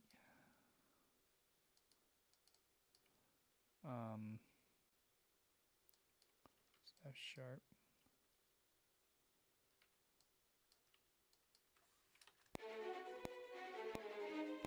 Alright, that sounds cool, but that's not the right note. Okay, that also sounds cool, but that's not the right note. It goes up. So I think Sam was asking, what are some things I've learned or something you can learn from this particular composition, the Moldau? And I'll kind of give you some things I've learned, just some more anecdotal type of experiences I've picked up from this. It doesn't mean that you will learn the same stuff I do, because depending on where you are, you might be picking up other things that I might not pick up. But for me, I think the biggest thing I'm starting to realize, and this is just for my level, being able to incorporate more diminished chords and understanding when to use them, when not to use them, that's a big one for me. And I think I learned a little bit more, or at least gained an ear for hearing that and identifying when it's a diminished chord or not. I think that's been a big thing for me, learning about just those relationships between that. I also enjoyed the St. John's Rapids section, which is right before this one. It starts around measure 271 in the score, and that part is, just like what I would think of a kind of like a Beethoven-esque sound that it is just very reminiscent of um, classical turmoil. Like how classical music would treat something really crazy, frantic sounding, which to me is fascinating, because if you were to compare what like dangerous or turbulent would sound in modern day film scores, does not sound really like that. And I'm not bagging on this piece. I'm just saying it's fascinating how we, or different composers and different eras, sort of viewed things with how things should sound or whatever. So yeah, that was a big one for me too. And just getting an ear for that sound. Let's see if I'm on the right measure. 340. Okay, 340.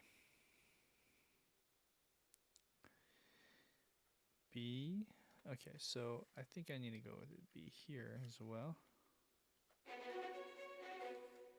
I think I lost my place here. Oh, this goes to E. This goes to D sharp. Actually, this goes to G sharp. Okay, let's double check this.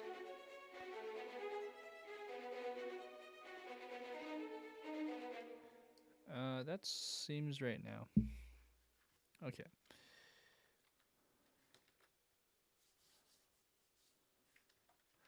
Yeah. I would like to bring more classical sounding stuff to the big screen, is what Sam said. It will be hard to do and requires some propaganda skills, but it is possible. Propaganda skills. It happens more than we think in film scores, modern day film scores. It's just well hidden.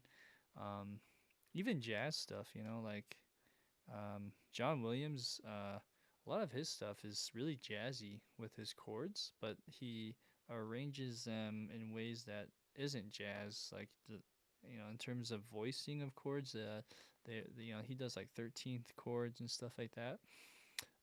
But he does it in his own way, and I think it goes to show that his brilliance. But a lot of composers will just sort of incorporate stuff in the past and make it their own somehow. Yeah, you can do that, propaganda or not. So let's see here, 340.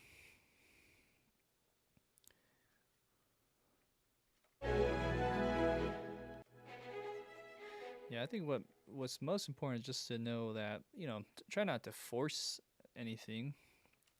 I mean, if that's what you want to do, that's all you. But I think what's more important is just to understand when to use certain techniques and like when it's effective and when it's not effective. Um, for me, it's whatever the project calls for is using those certain techniques, and eventually it does become part of your own sound as an artist. 342.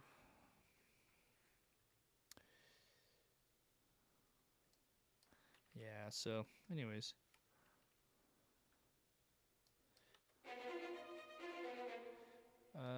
Is that right? Yeah. It says B, E sharp, D sharp. Let's listen. Although this shouldn't be a D sharp. Is that a D natural? Maybe it's a D natural. Oh, it's just so smudgy. Yeah, it's the score. Score gets really smudgy. That makes sense. So then you have C sharp.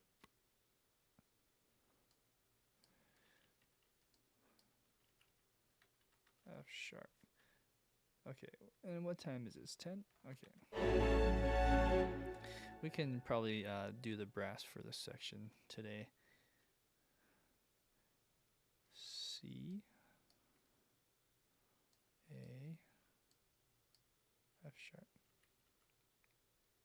Or did I do that already? Maybe I'm on the other measures, so this should be E. This is G sharp, and this is B. Okay, next. So 345 would be here. Did I do that right? I'm always paranoid that I jumped the gun. Okay, no, we're good. Sam, I was more thinking of old Disney sounding stuff, and I was the only thing. Yeah. Oh, yeah. I hear ya. I know you're joking. Let's see. 345. B.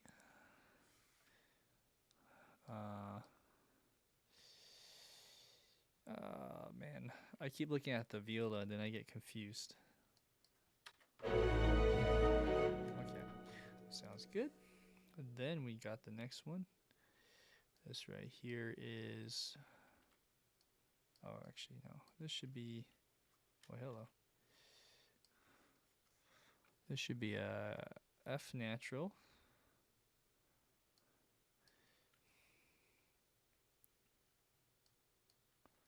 B.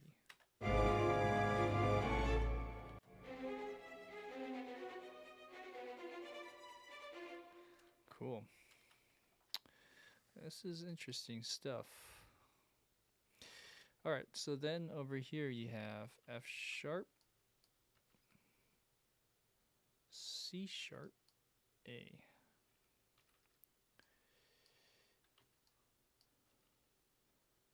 All right, F sharp, D sharp, A. A natural.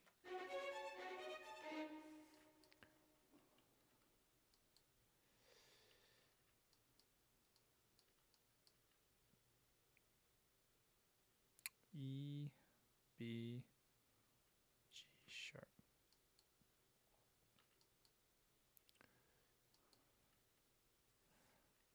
Oh, there's F sharp. Okay.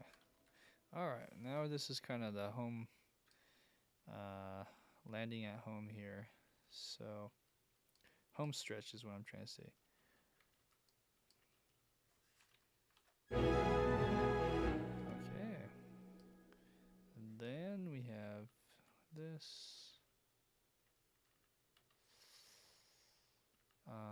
A, D sharp. Okay, let's keep going. This is B, G sharp, E, C sharp, G sharp, E. You notice how the tempo really pushes here, and that's how the orchestra plays it, which is cool. That's another thing I should say when you're learning through the mock-ups. And let me just double check my note before I start talking here. 351. Okay, so 351's here. 2, 3. Did I jump the gun? Let's see.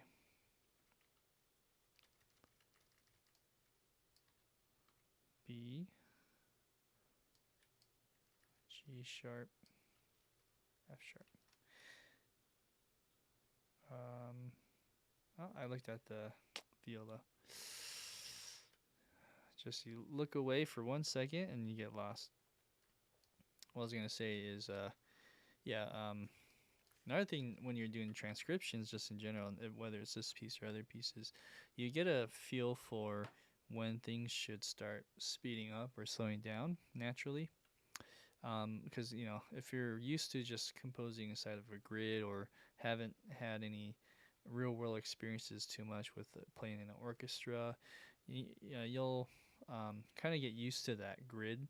But if you listen to a lot of music that doesn't have a metronome, like classical music or even film scores sometimes, that's when it's like good to just immerse your ears with that, kind of, you know, sort of do like a cleanse and listen to actual like real players, and then what will happen is you'll start to have these instincts of when you should start speeding things up or slowing it down, and that's I can't really teach that or anything. That's just you just do it over and over, and then eventually you just know when to do that. So that's another thing that I always learn with things is like taking note of, oh, this is pushing a lot more than I would think it would push, but it sounds good when you look at the tempo track and you're like, whoa, this is really fast.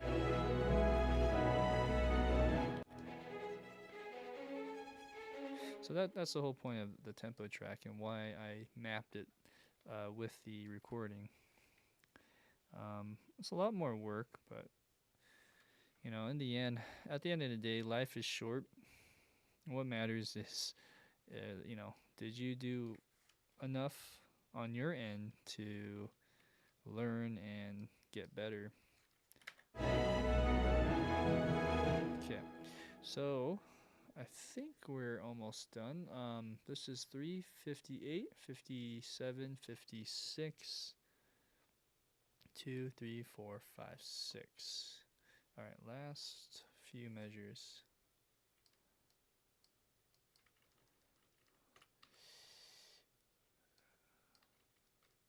B. Oh, wait. I was looking at viola again. Violin 2 is C sharp, G sharp, and F sharp. Okay. All right, and the last but not least, last few measures, or two, I should say, is C sharp. This is probably that. I'm guessing it's this, but let's see. It's that secondary dominant chord. Oh, interesting. There's a E in it, so this is a seventh chord. You know what? There we go. And then this is B dominant seventh, F sharp. Oh, interesting. This has a E and then a D sharp.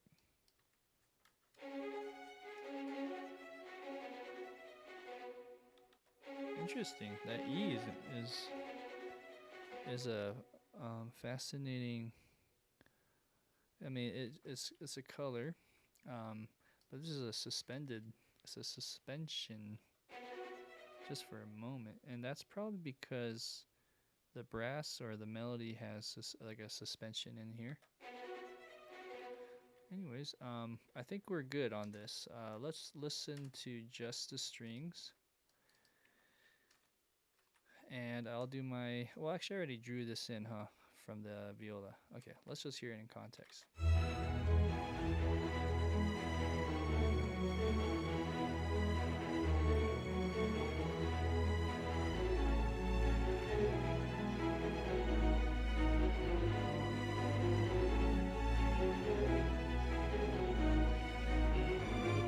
I hear a mistake. Let's double check.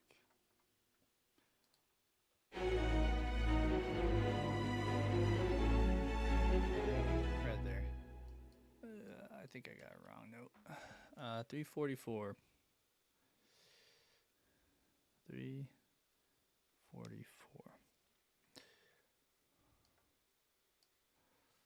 So it looks like I have a B. All right, is that? Let me just double check. 1, 2, 3, 4. Yeah, it should be a B, and then G sharp E.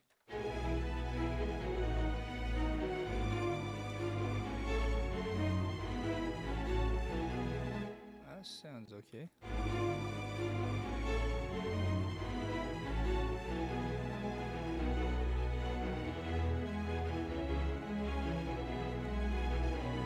Okay, great. So let me go ahead and bring this down.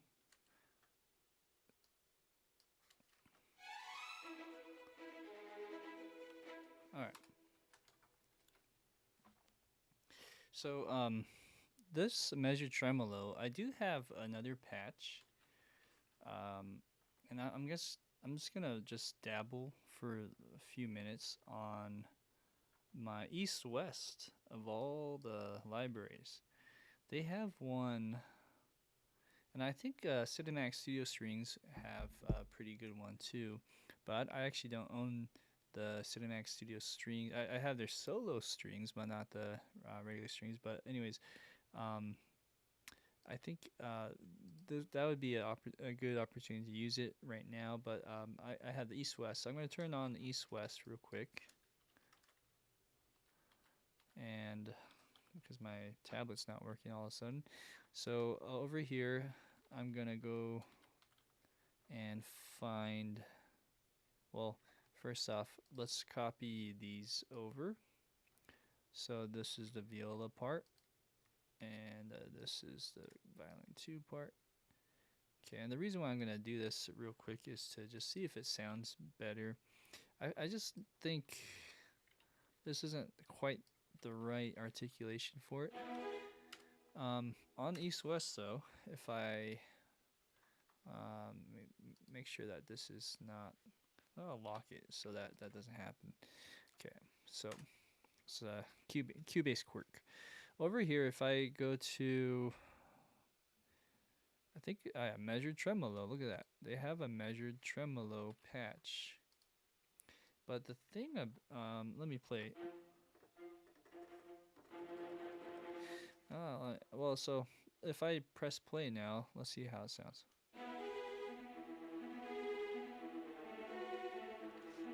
Oh, I do need to make sure that both of them, well, actually they are.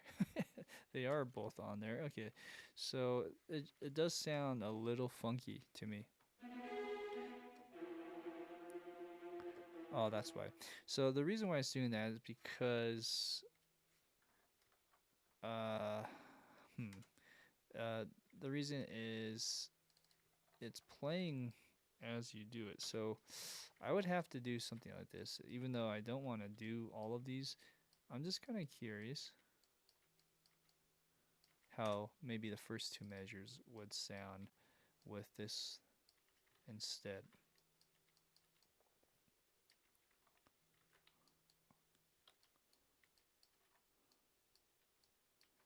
All right, so just the first two measures.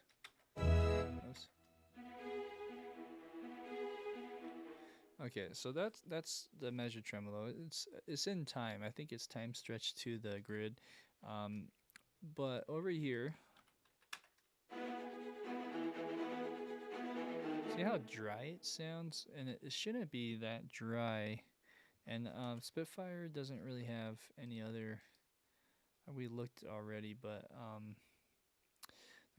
I mean, Marcato sounds weird.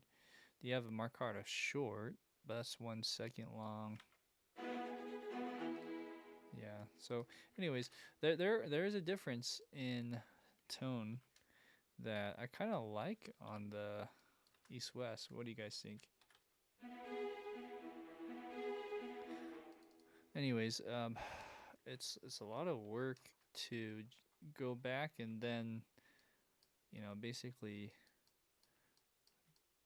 do this, but that's sometimes what you have to do. Um,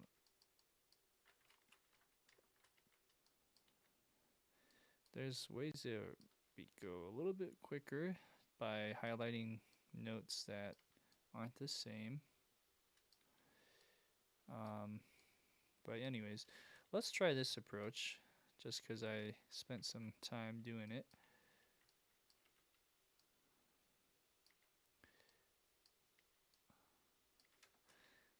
It might work.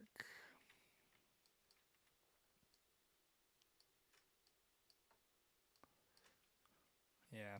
Anyways, what's good is know your shortcut keys because I use this all the time. Oh, this is probably a mistake. That should be a B. Let's fix that in the other one too before I forget. Okay, so over here, let's keep going, just see how this would sound all the way through.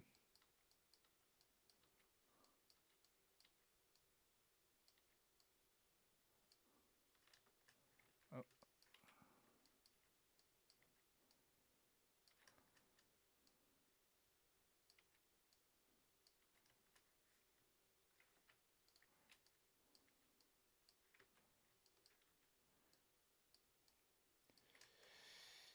Fun stuff. Oh. Hello. No. Let's see. No. Hello.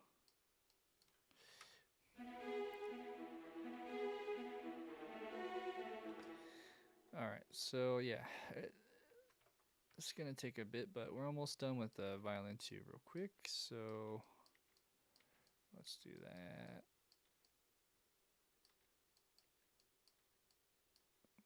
Home stretch. Okay, so let's do that for viola real quick. I wish there's a quicker way to do this. There probably is. There's probably someone really smart that knows how to put this on the metagrid or whatever. I don't have metagrid on my in my office, but I hear there's some cool stuff with that, especially with subdivision, beats, and rhythms. But anyways, sometimes you just have to do the good old click and drag, copy paste, or change the notes manually.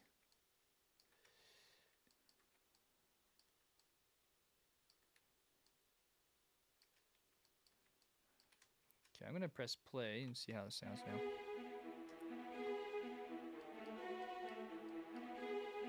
It's a race.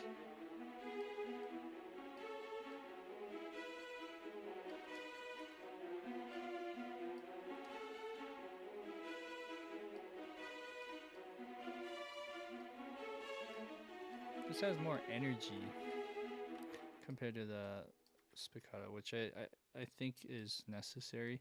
Unfortunately, I didn't think about that as putting the notes in. So now having to do this is extra work, but maybe for next time I'll do that. Or anytime I see measure tremolos, I'll have to pick a patch that has that.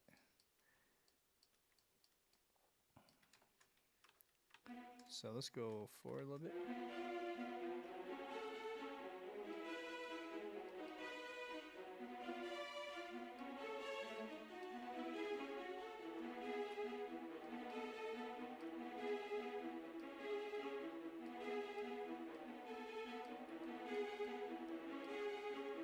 And sometimes either it's like tuning or maybe there is a bad note here. Well, something sounds off, so I'm gonna go forward and we'll find the bad note there. Let's finish this real quick.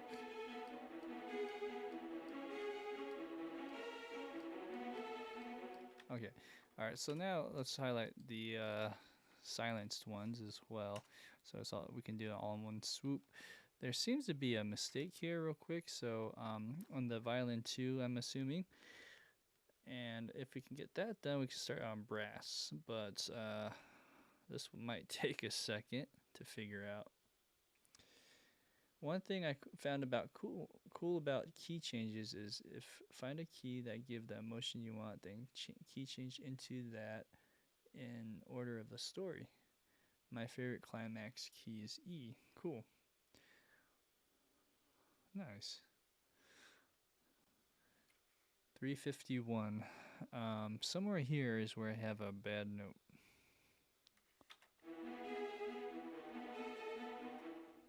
Okay.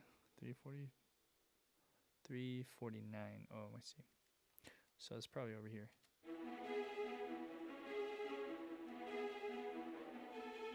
Okay, that G sharp does not sound right to me. It probably is just a D sharp. Okay, that's probably where I looked over and I thought it was a G, but it was on the viola line.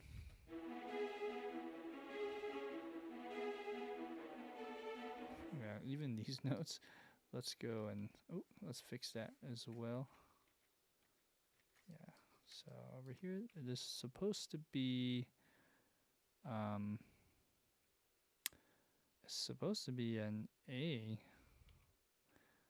Okay, so in one way it's right. So what's wrong? Maybe it's C sharp. There you go.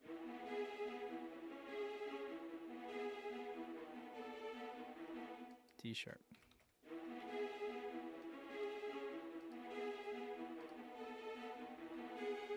Okay, and then this one's like, whoa, what the heck? I think this is an E.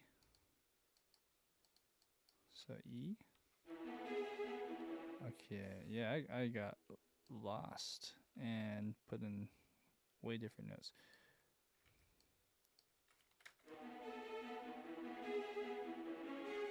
Okay, and then this is not right as well. So over here, this should be an E. And that's right now.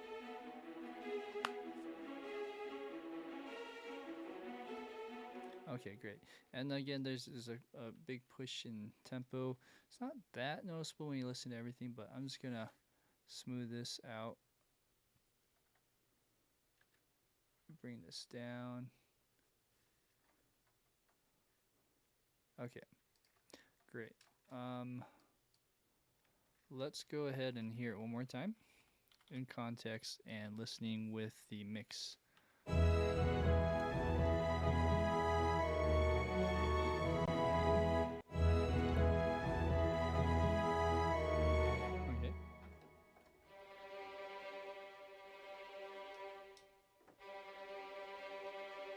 So I don't think the CC1 mod does anything. This one definitely does something. Okay, so anyways.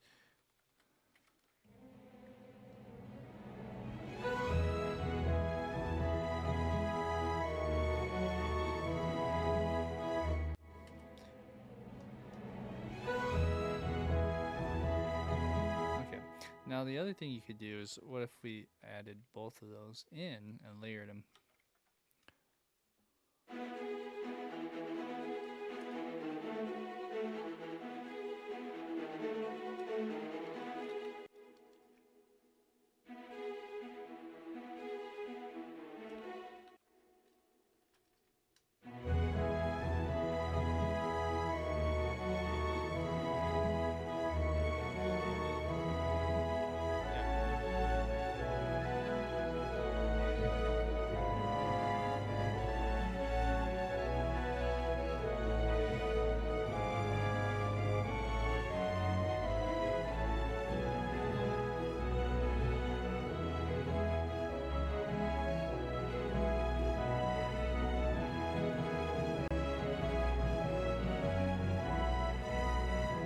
Okay, great. All right, so then we're gonna add the brass. So brass is next on the plate. How much time do we have? I have about 30 minutes. So let's start with probably low end tuba. And I think we can get these done fairly quickly just because these are more long notes. Okay, so tuba. There's 2 parts, voice 1 and 2. So as you can see here, you have this line tuba, and this one is similar to maybe the contrabass, but not. Maybe it's its own thing. So the brass kind of works as its own independent pad type of situation. Enough said. Let's go ahead and start inputting notes. So first off, I do have these notes or tracks not labeled. I should start putting the numbers 1 and 2 so I know which voices are who. I'm assuming this is the bottom voice, so if I go down to this one, this is the top voice. So yeah, so orange is the bottom voice, and let's go ahead, add some notes in. I'm assuming inputting would be pretty fast, but you know, if possible, how about I play it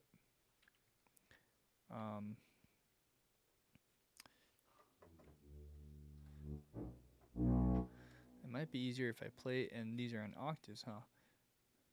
Yeah, that's exciting. Okay, except for like one note. All right, so let's play it. Let's play the note. I'll do it on the, maybe the upper voice actually. Right there.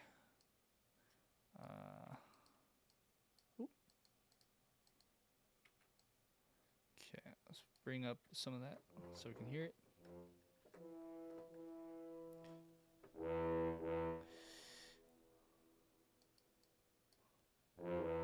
Okay, so let's practice a little bit of that. We have, let me just figure this out.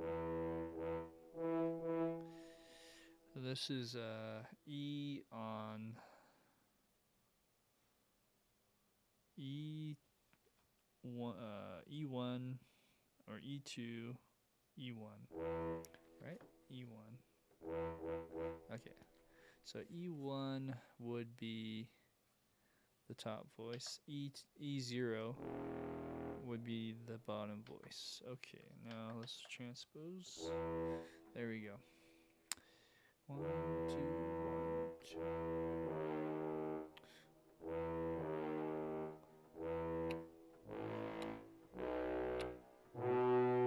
Oh.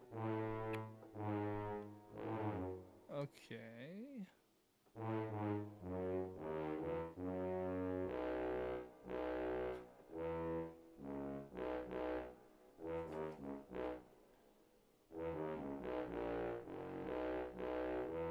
Okay. All right, let's play that.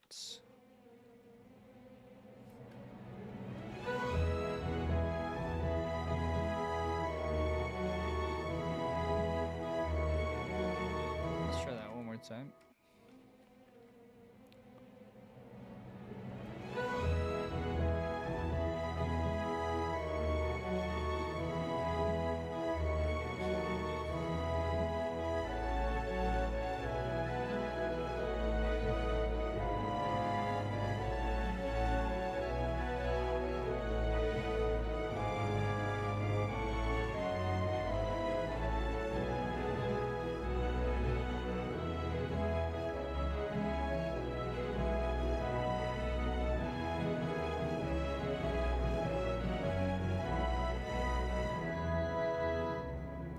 Okay, so one mistake right there.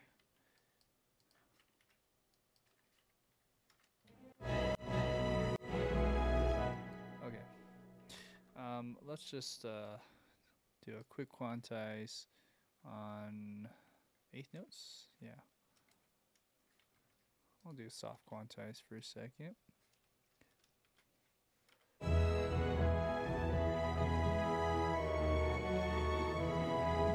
now let's solo. Oops.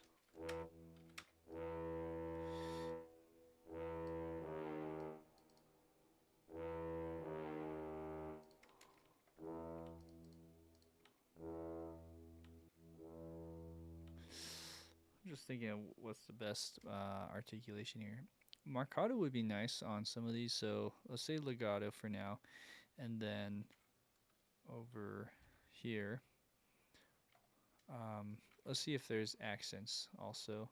I saw some accents on towards the end. There's a lot. They're all accented. Okay.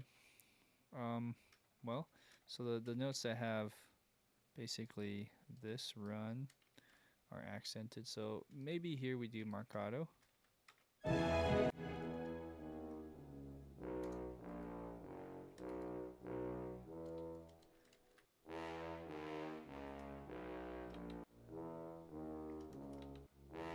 Okay, so that part was one, but then there's also this part here on 347.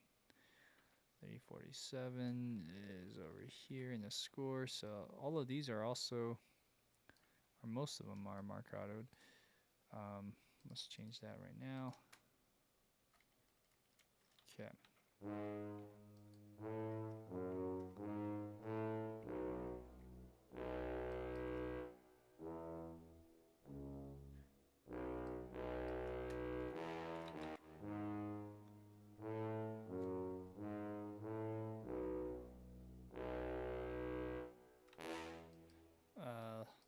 Legato.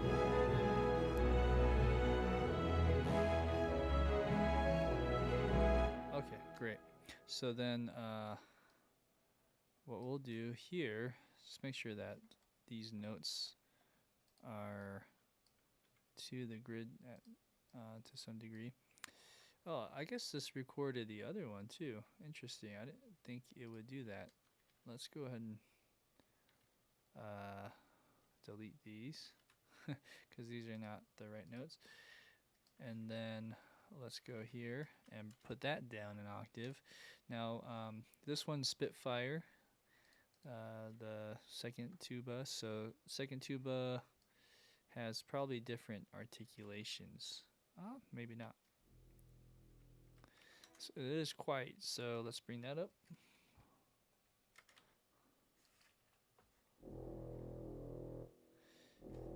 Okay. Now I might have the wrong register, so let's double check.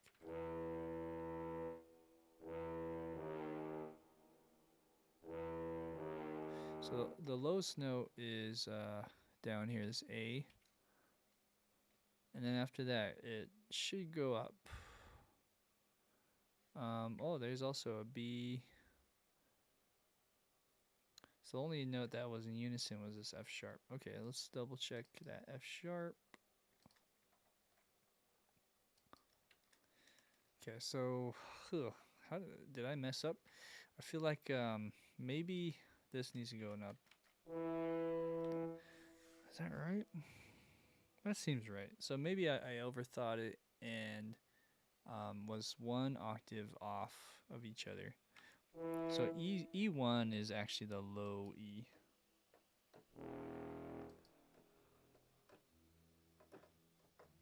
I can barely hear that. Let's see if we can bring this up more.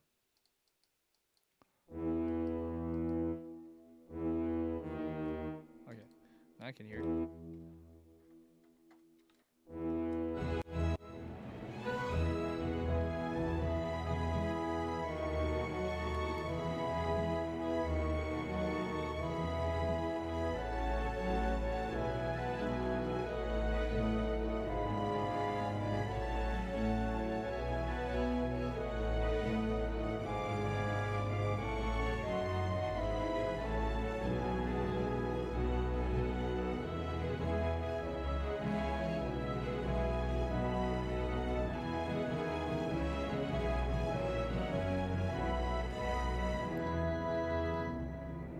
Okay, great. Yeah, we got a little message there. Awesome. It's all thanks to you guys with just hanging out with me and just chatting up. We earned ourselves a restream trophy of some sort. Okay, cool. Now, Restream, if you aren't familiar, it's just a streaming platform for live streaming where I can do multiple platforms at the same time. In this case, I'm doing Twitch and YouTube Live. Okay, any other Twitch guys on my feed right now watching? If so, don't be shy and give a shout out. I just earned, was it 30 followers on Twitch right now? Twitch is kind of a slow process for me, but I've been enjoying Twitch. It's a whole different animal, but it's a lot of fun. Okay, so that tuba might be a bit loud, but let's hear maybe how that balances with the trombone and other brass.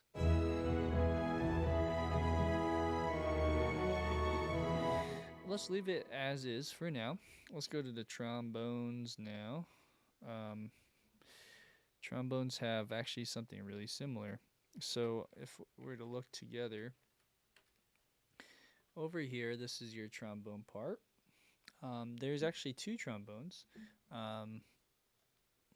And I should mention that one is an alto.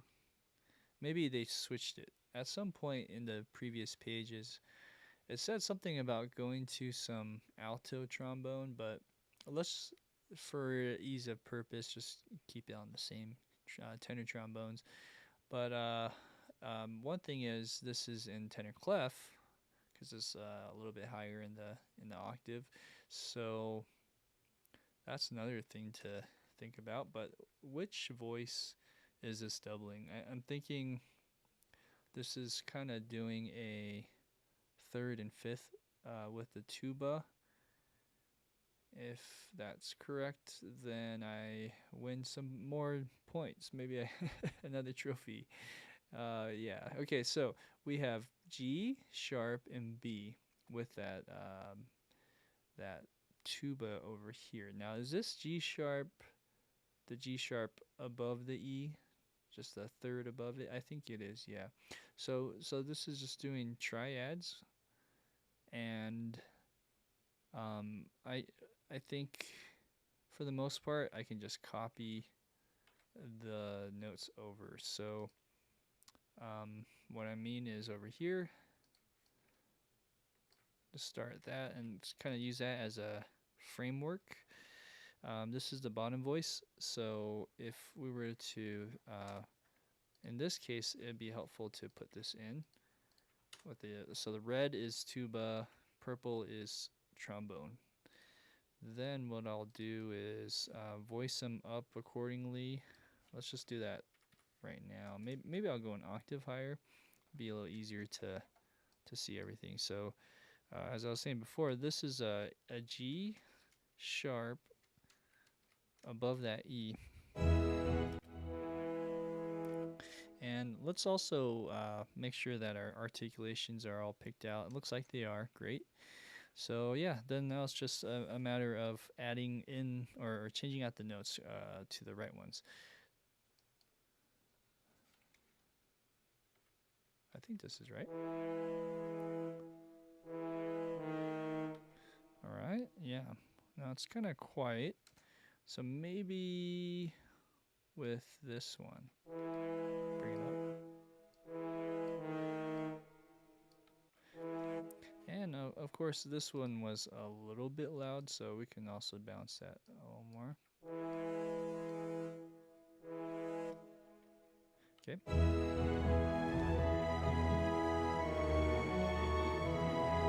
I still think the trombone 2 can go up even more, so I'll bump it up in the CC7. Okay. All right. Moving on.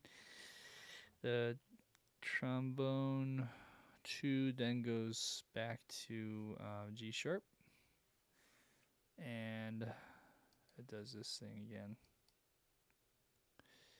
Now I can't really see what that one. That's really smudgy, but I'm assuming that's also G sharp. Okay. Then this one would be. Oh, there we go. There's your A. So this A, and then I think that's a G sharp. No, it's not a G sharp. What would that be? A F sharp.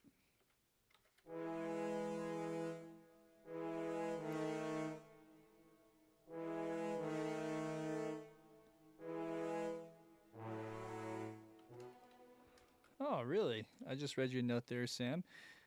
Devil on My Doorstep. Yeah, it's kind of my first big debut feature film that I scored on my own. I've scored maybe 10 films with another composer as his assistant, and that was my first film where I got my first credit. That's awesome. Well, cool. Then he must be a Lifetime watcher. The cable network, Lifetime. Okay, so right over here we have 339. Man, this tenor clef is just throwing me in for a loop. Really have to think about it. G. Okay.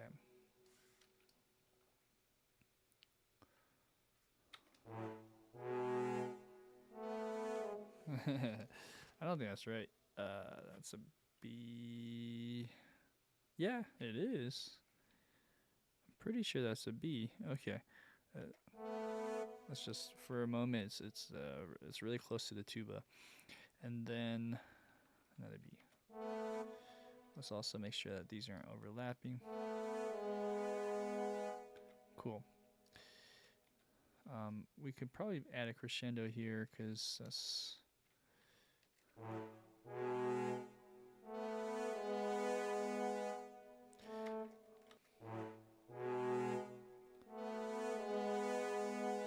Anyways, let's hear how that sounds. So maybe decrescendo after that.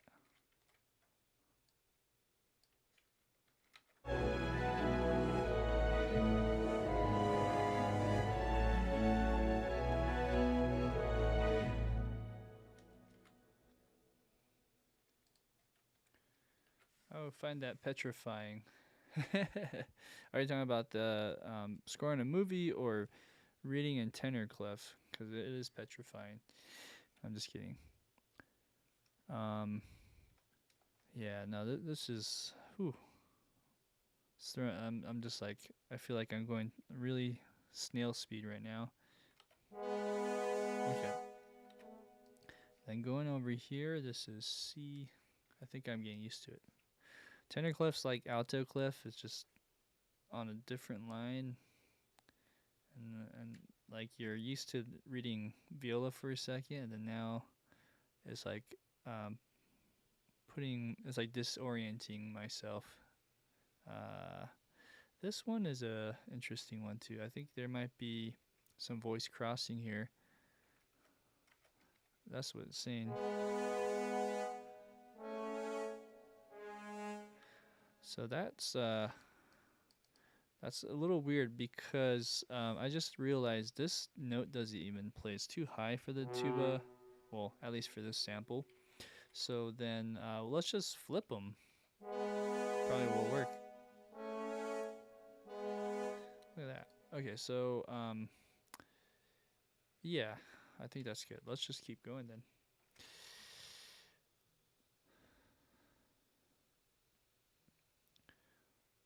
Yeah, no, but I think yeah, writing music for a film is can be daunting. And if it's terrifying, um, that's only because there's probably some unneeded pressure that you're putting on yourself. But on another note, it's really just about understanding the nature of what you are doing as a film composer, and also just having a system in place. If you have a system in place, then you won't feel as anxious. It's a process. All right, so I'm looking at these notes. I might have actually put them in the wrong spots because as I was talking, I realized this is still tenor clef. And of course, in that case, I'm going to have to change all these notes. But maybe I can transpose these a little bit. So if this is, I had it on E, it should be a B. Should be more relative to everything here. I would say A. Okay.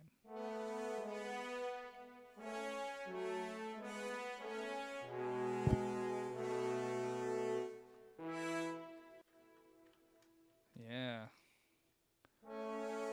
Rest in peace, David.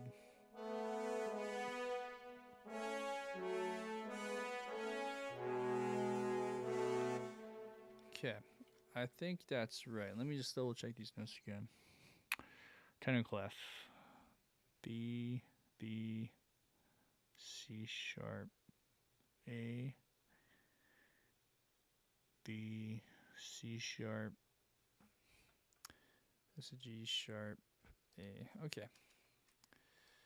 Great. Moving on. Hey Donnie, how you doing? All right, so over here we have G sharp. G sharp.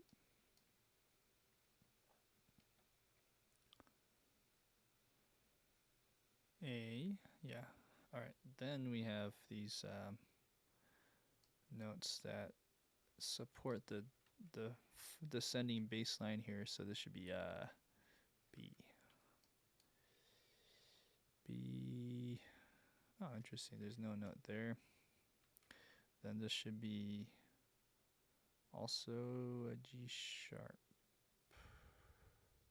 Oh, these are all G sharps actually. Okay. And then over here we have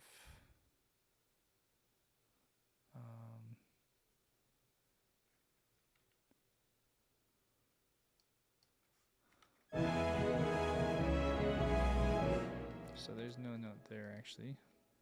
That's what was throwing me off. Then it's an A sharp for that secondary dominant chord. Then it goes to A natural for the B7 chord, and then it goes to, oh, actually, but it's just for that first note. Second note here should be that. Anyways, over here this should be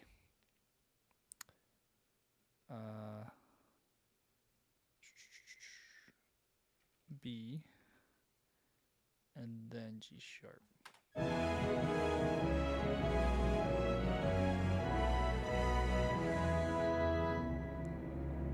Okay, and we will put that there.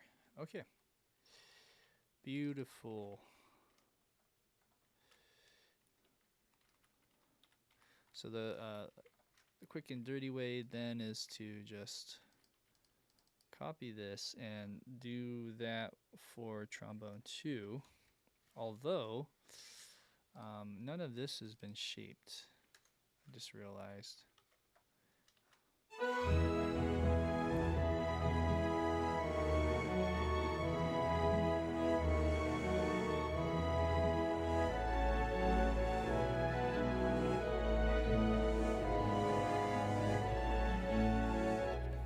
Okay, I think it'll sound better once you add the other voicing in here. In that case, let's jump on this real quick. First notes. Again, this is tenor clef, but trombone 1. I think we're in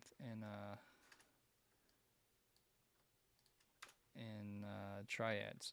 So this is trombone 2, trombone 1. Okay, so let's put this here. That's what that's saying. And then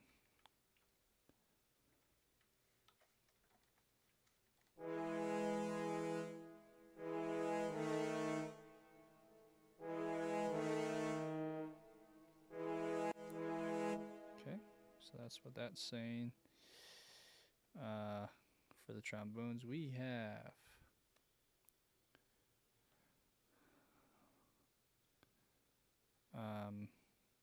that's a C sharp, and this is E.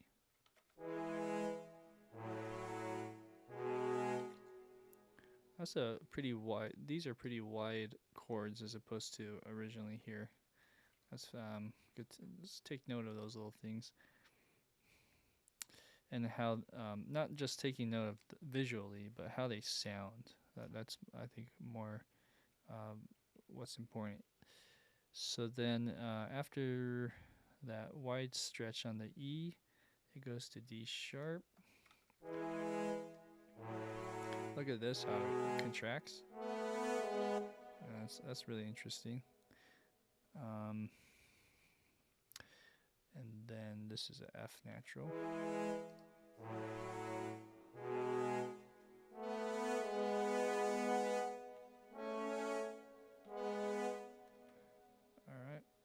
E. Now, I'm not sure if we can hear this note even, so let's just, that's why. Okay, so then let's hear this from the start. There you go. Ah.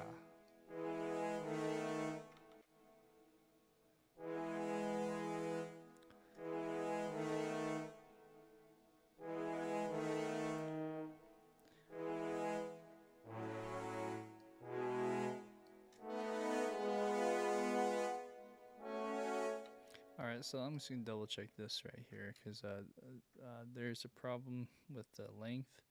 338 are these, yeah, it cuts off, or it should cut off as a dotted quarter note. So that, and you need to change that on the bass.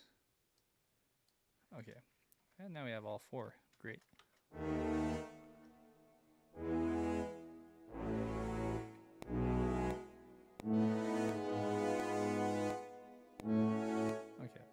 So somewhere here is where we left off.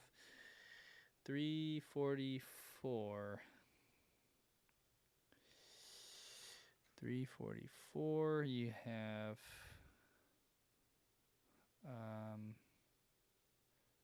F natural F sharp.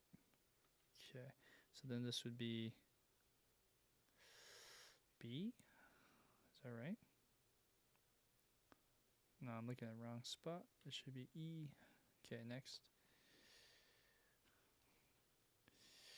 This is a D sharp. This is a F natural. F sharp. D sharp. E. F sharp. I lost my place. Where am I? Okay, F sharp. E. D sharp.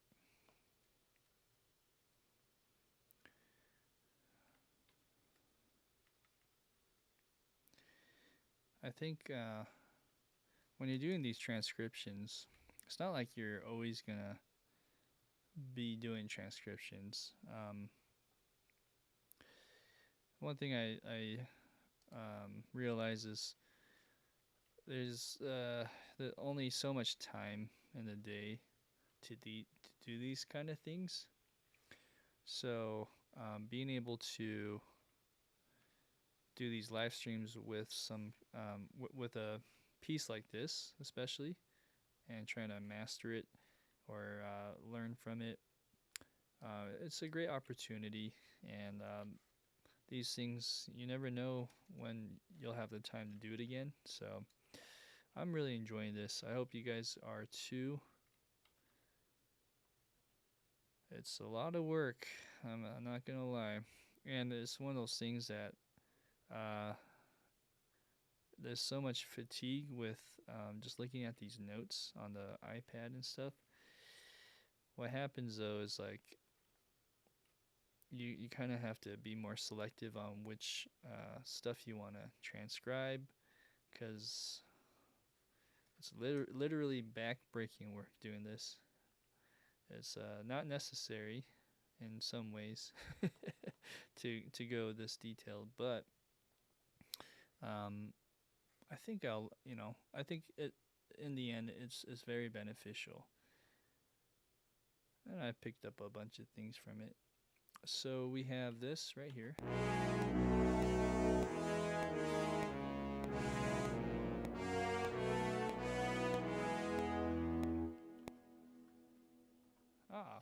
Guy just said, I've just discovered that you also had, in addition, the soundtrack volume 1 and 2 beatbox.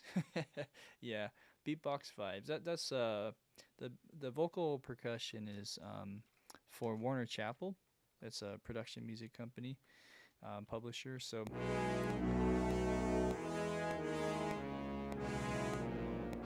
sorry, I'm hearing something weird, so I just want to make sure that there's no mistake here. But yeah, that was just for fun, that I released last year. So something is a little off on this tuba. It's just so muddy.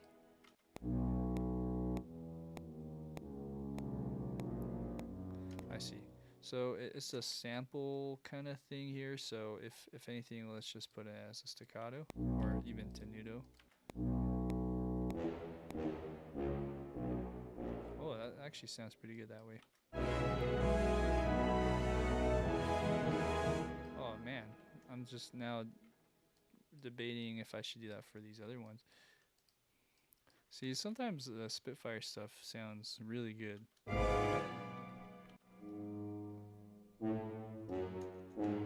At least they have a lot of desirable tones.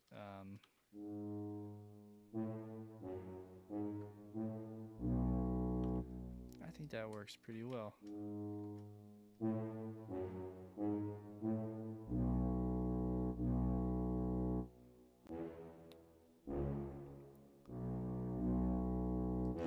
Yes, and this is a marcato. Maybe so for the Spitfire, marcato, stay away from, and use a tenuto when you can.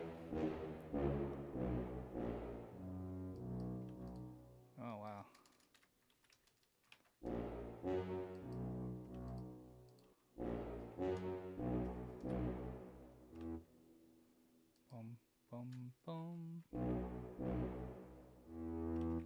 Why is that so delayed? That's weird. Alright, there you go. That works. Okay. I think I got trombones, huh? Let's listen.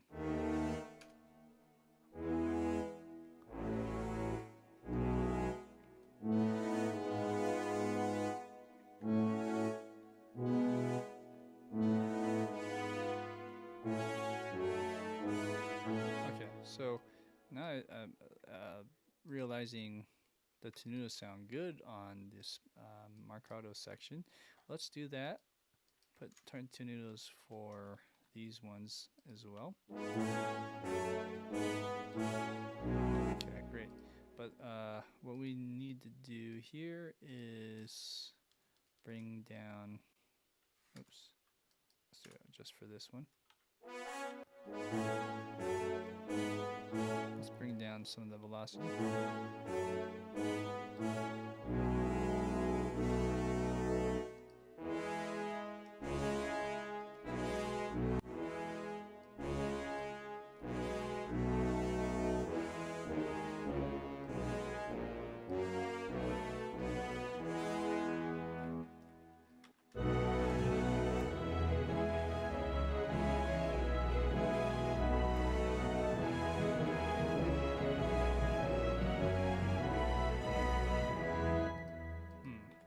There's also these long quiveries.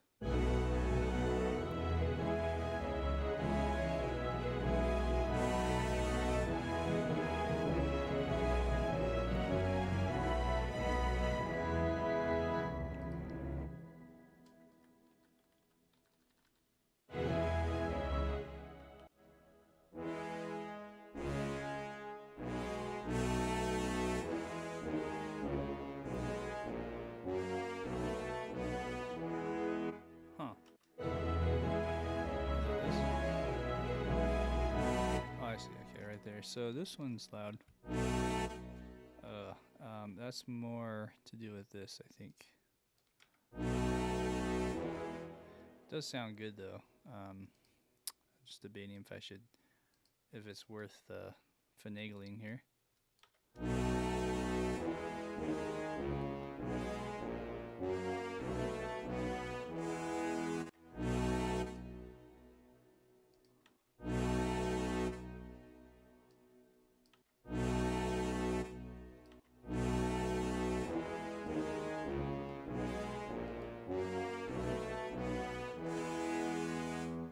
Okay.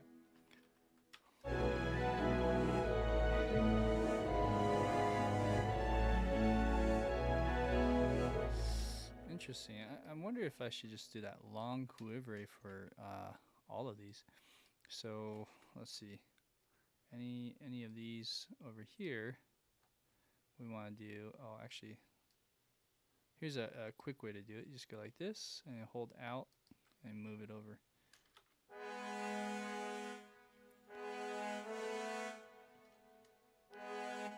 Nice. Hey, I'm seeing an old name, old subscriber, 7 Tears of Hope. Hey, how you doing, Michael? And then over here,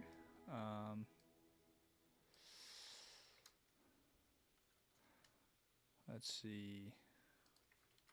So yeah, even these legatos, I think I'm gonna switch them over to the long quivery. So let's bring this down a little bit.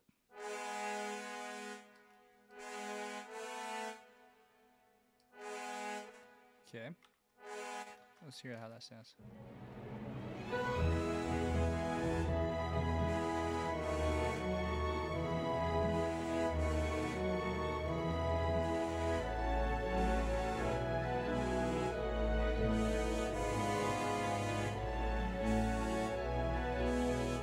Interesting. It sounds kind of weird, that particular articulation sounds a little weird in context. It sounds good like that. But I guess we don't have the horns or the trumpet yet. So now the question is, can we do this right now? because I'm just looking at the time here. Looks like we are going over the 3 hours, and if I were to do horn and trumpet, probably would take another 40 minutes to an hour.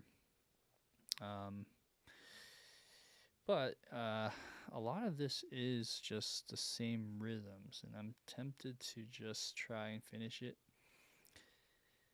Luckily, these are not transposing, so trumpet and the horns are, if you can see over here, you can see that there are no transposing on the horns and trumpets. So yeah, that is interesting. Horns are also playing some melody, looks like. Just the top voice. What about the trumpet? Trumpet does not play melody. Right here it does. Yeah, so this will take a bit more time than I thought. I am pretty fatigued, so let's do this. Let's add the horns and trumpet next time that we meet. And what we'll do is once that is done, probably within the same session, we'll just move on to the next spot in this piece. I actually got some of that done with the cello and the timpani before, so hopefully we can go a little bit quicker and race to the finish line. So yeah, we're on part 10. So part 11, we're gonna finish this section off, and then we'll be able to start this new section. Anyways, let's go ahead and press play and see how it sounds. Let's just play it from here.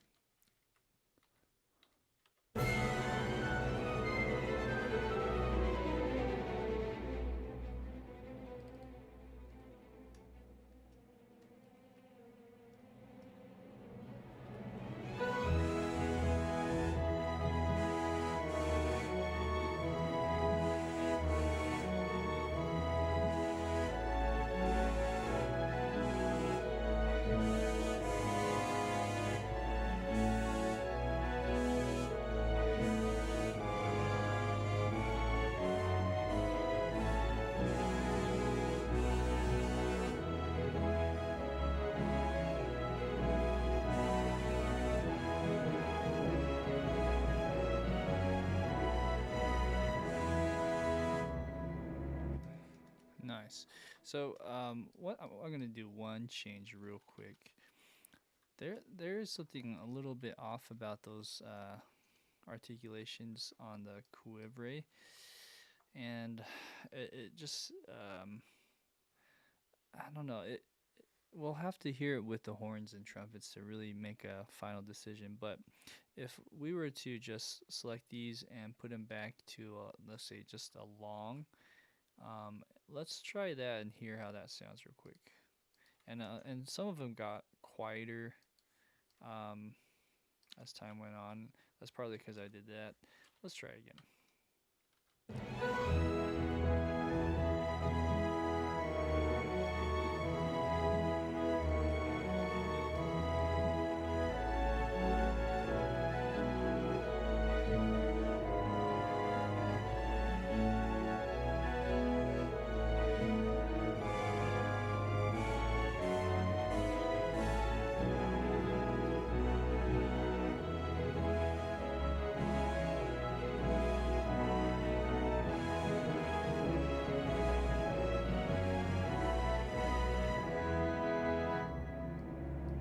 Cool.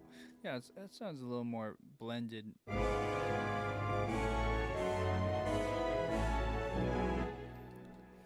And then, like, some of these could potentially have that cuivre for more of that, the phrasing here.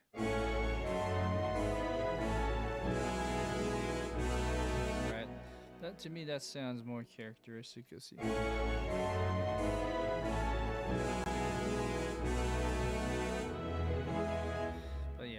it's tricky. Maybe towards the finish line, you do the quiver stuff, but it's still kind of dependent on everything else. I don't know. I'm kind of back and forth on this, but maybe we do that for just the ending.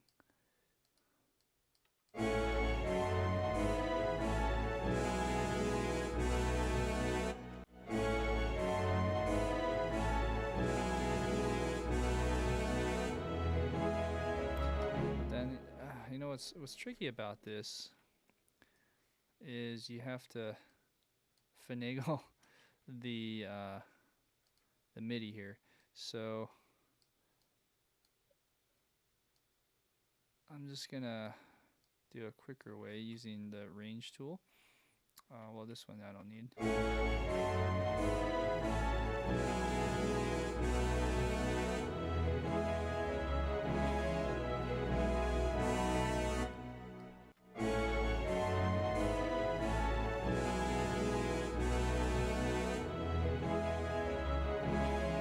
Right, and if these are marcato, let's change that to the tenuto thing.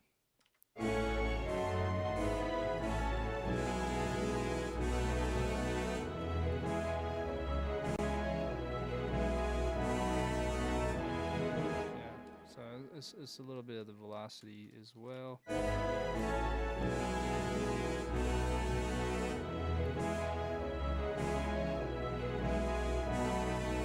And I'm not sure why all of a sudden that part's quiet.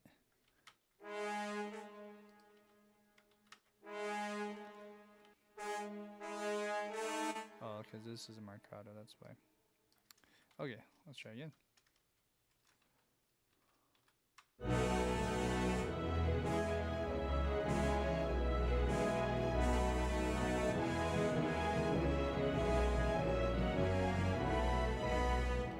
Let's listen. So maybe here we bring up the all of that.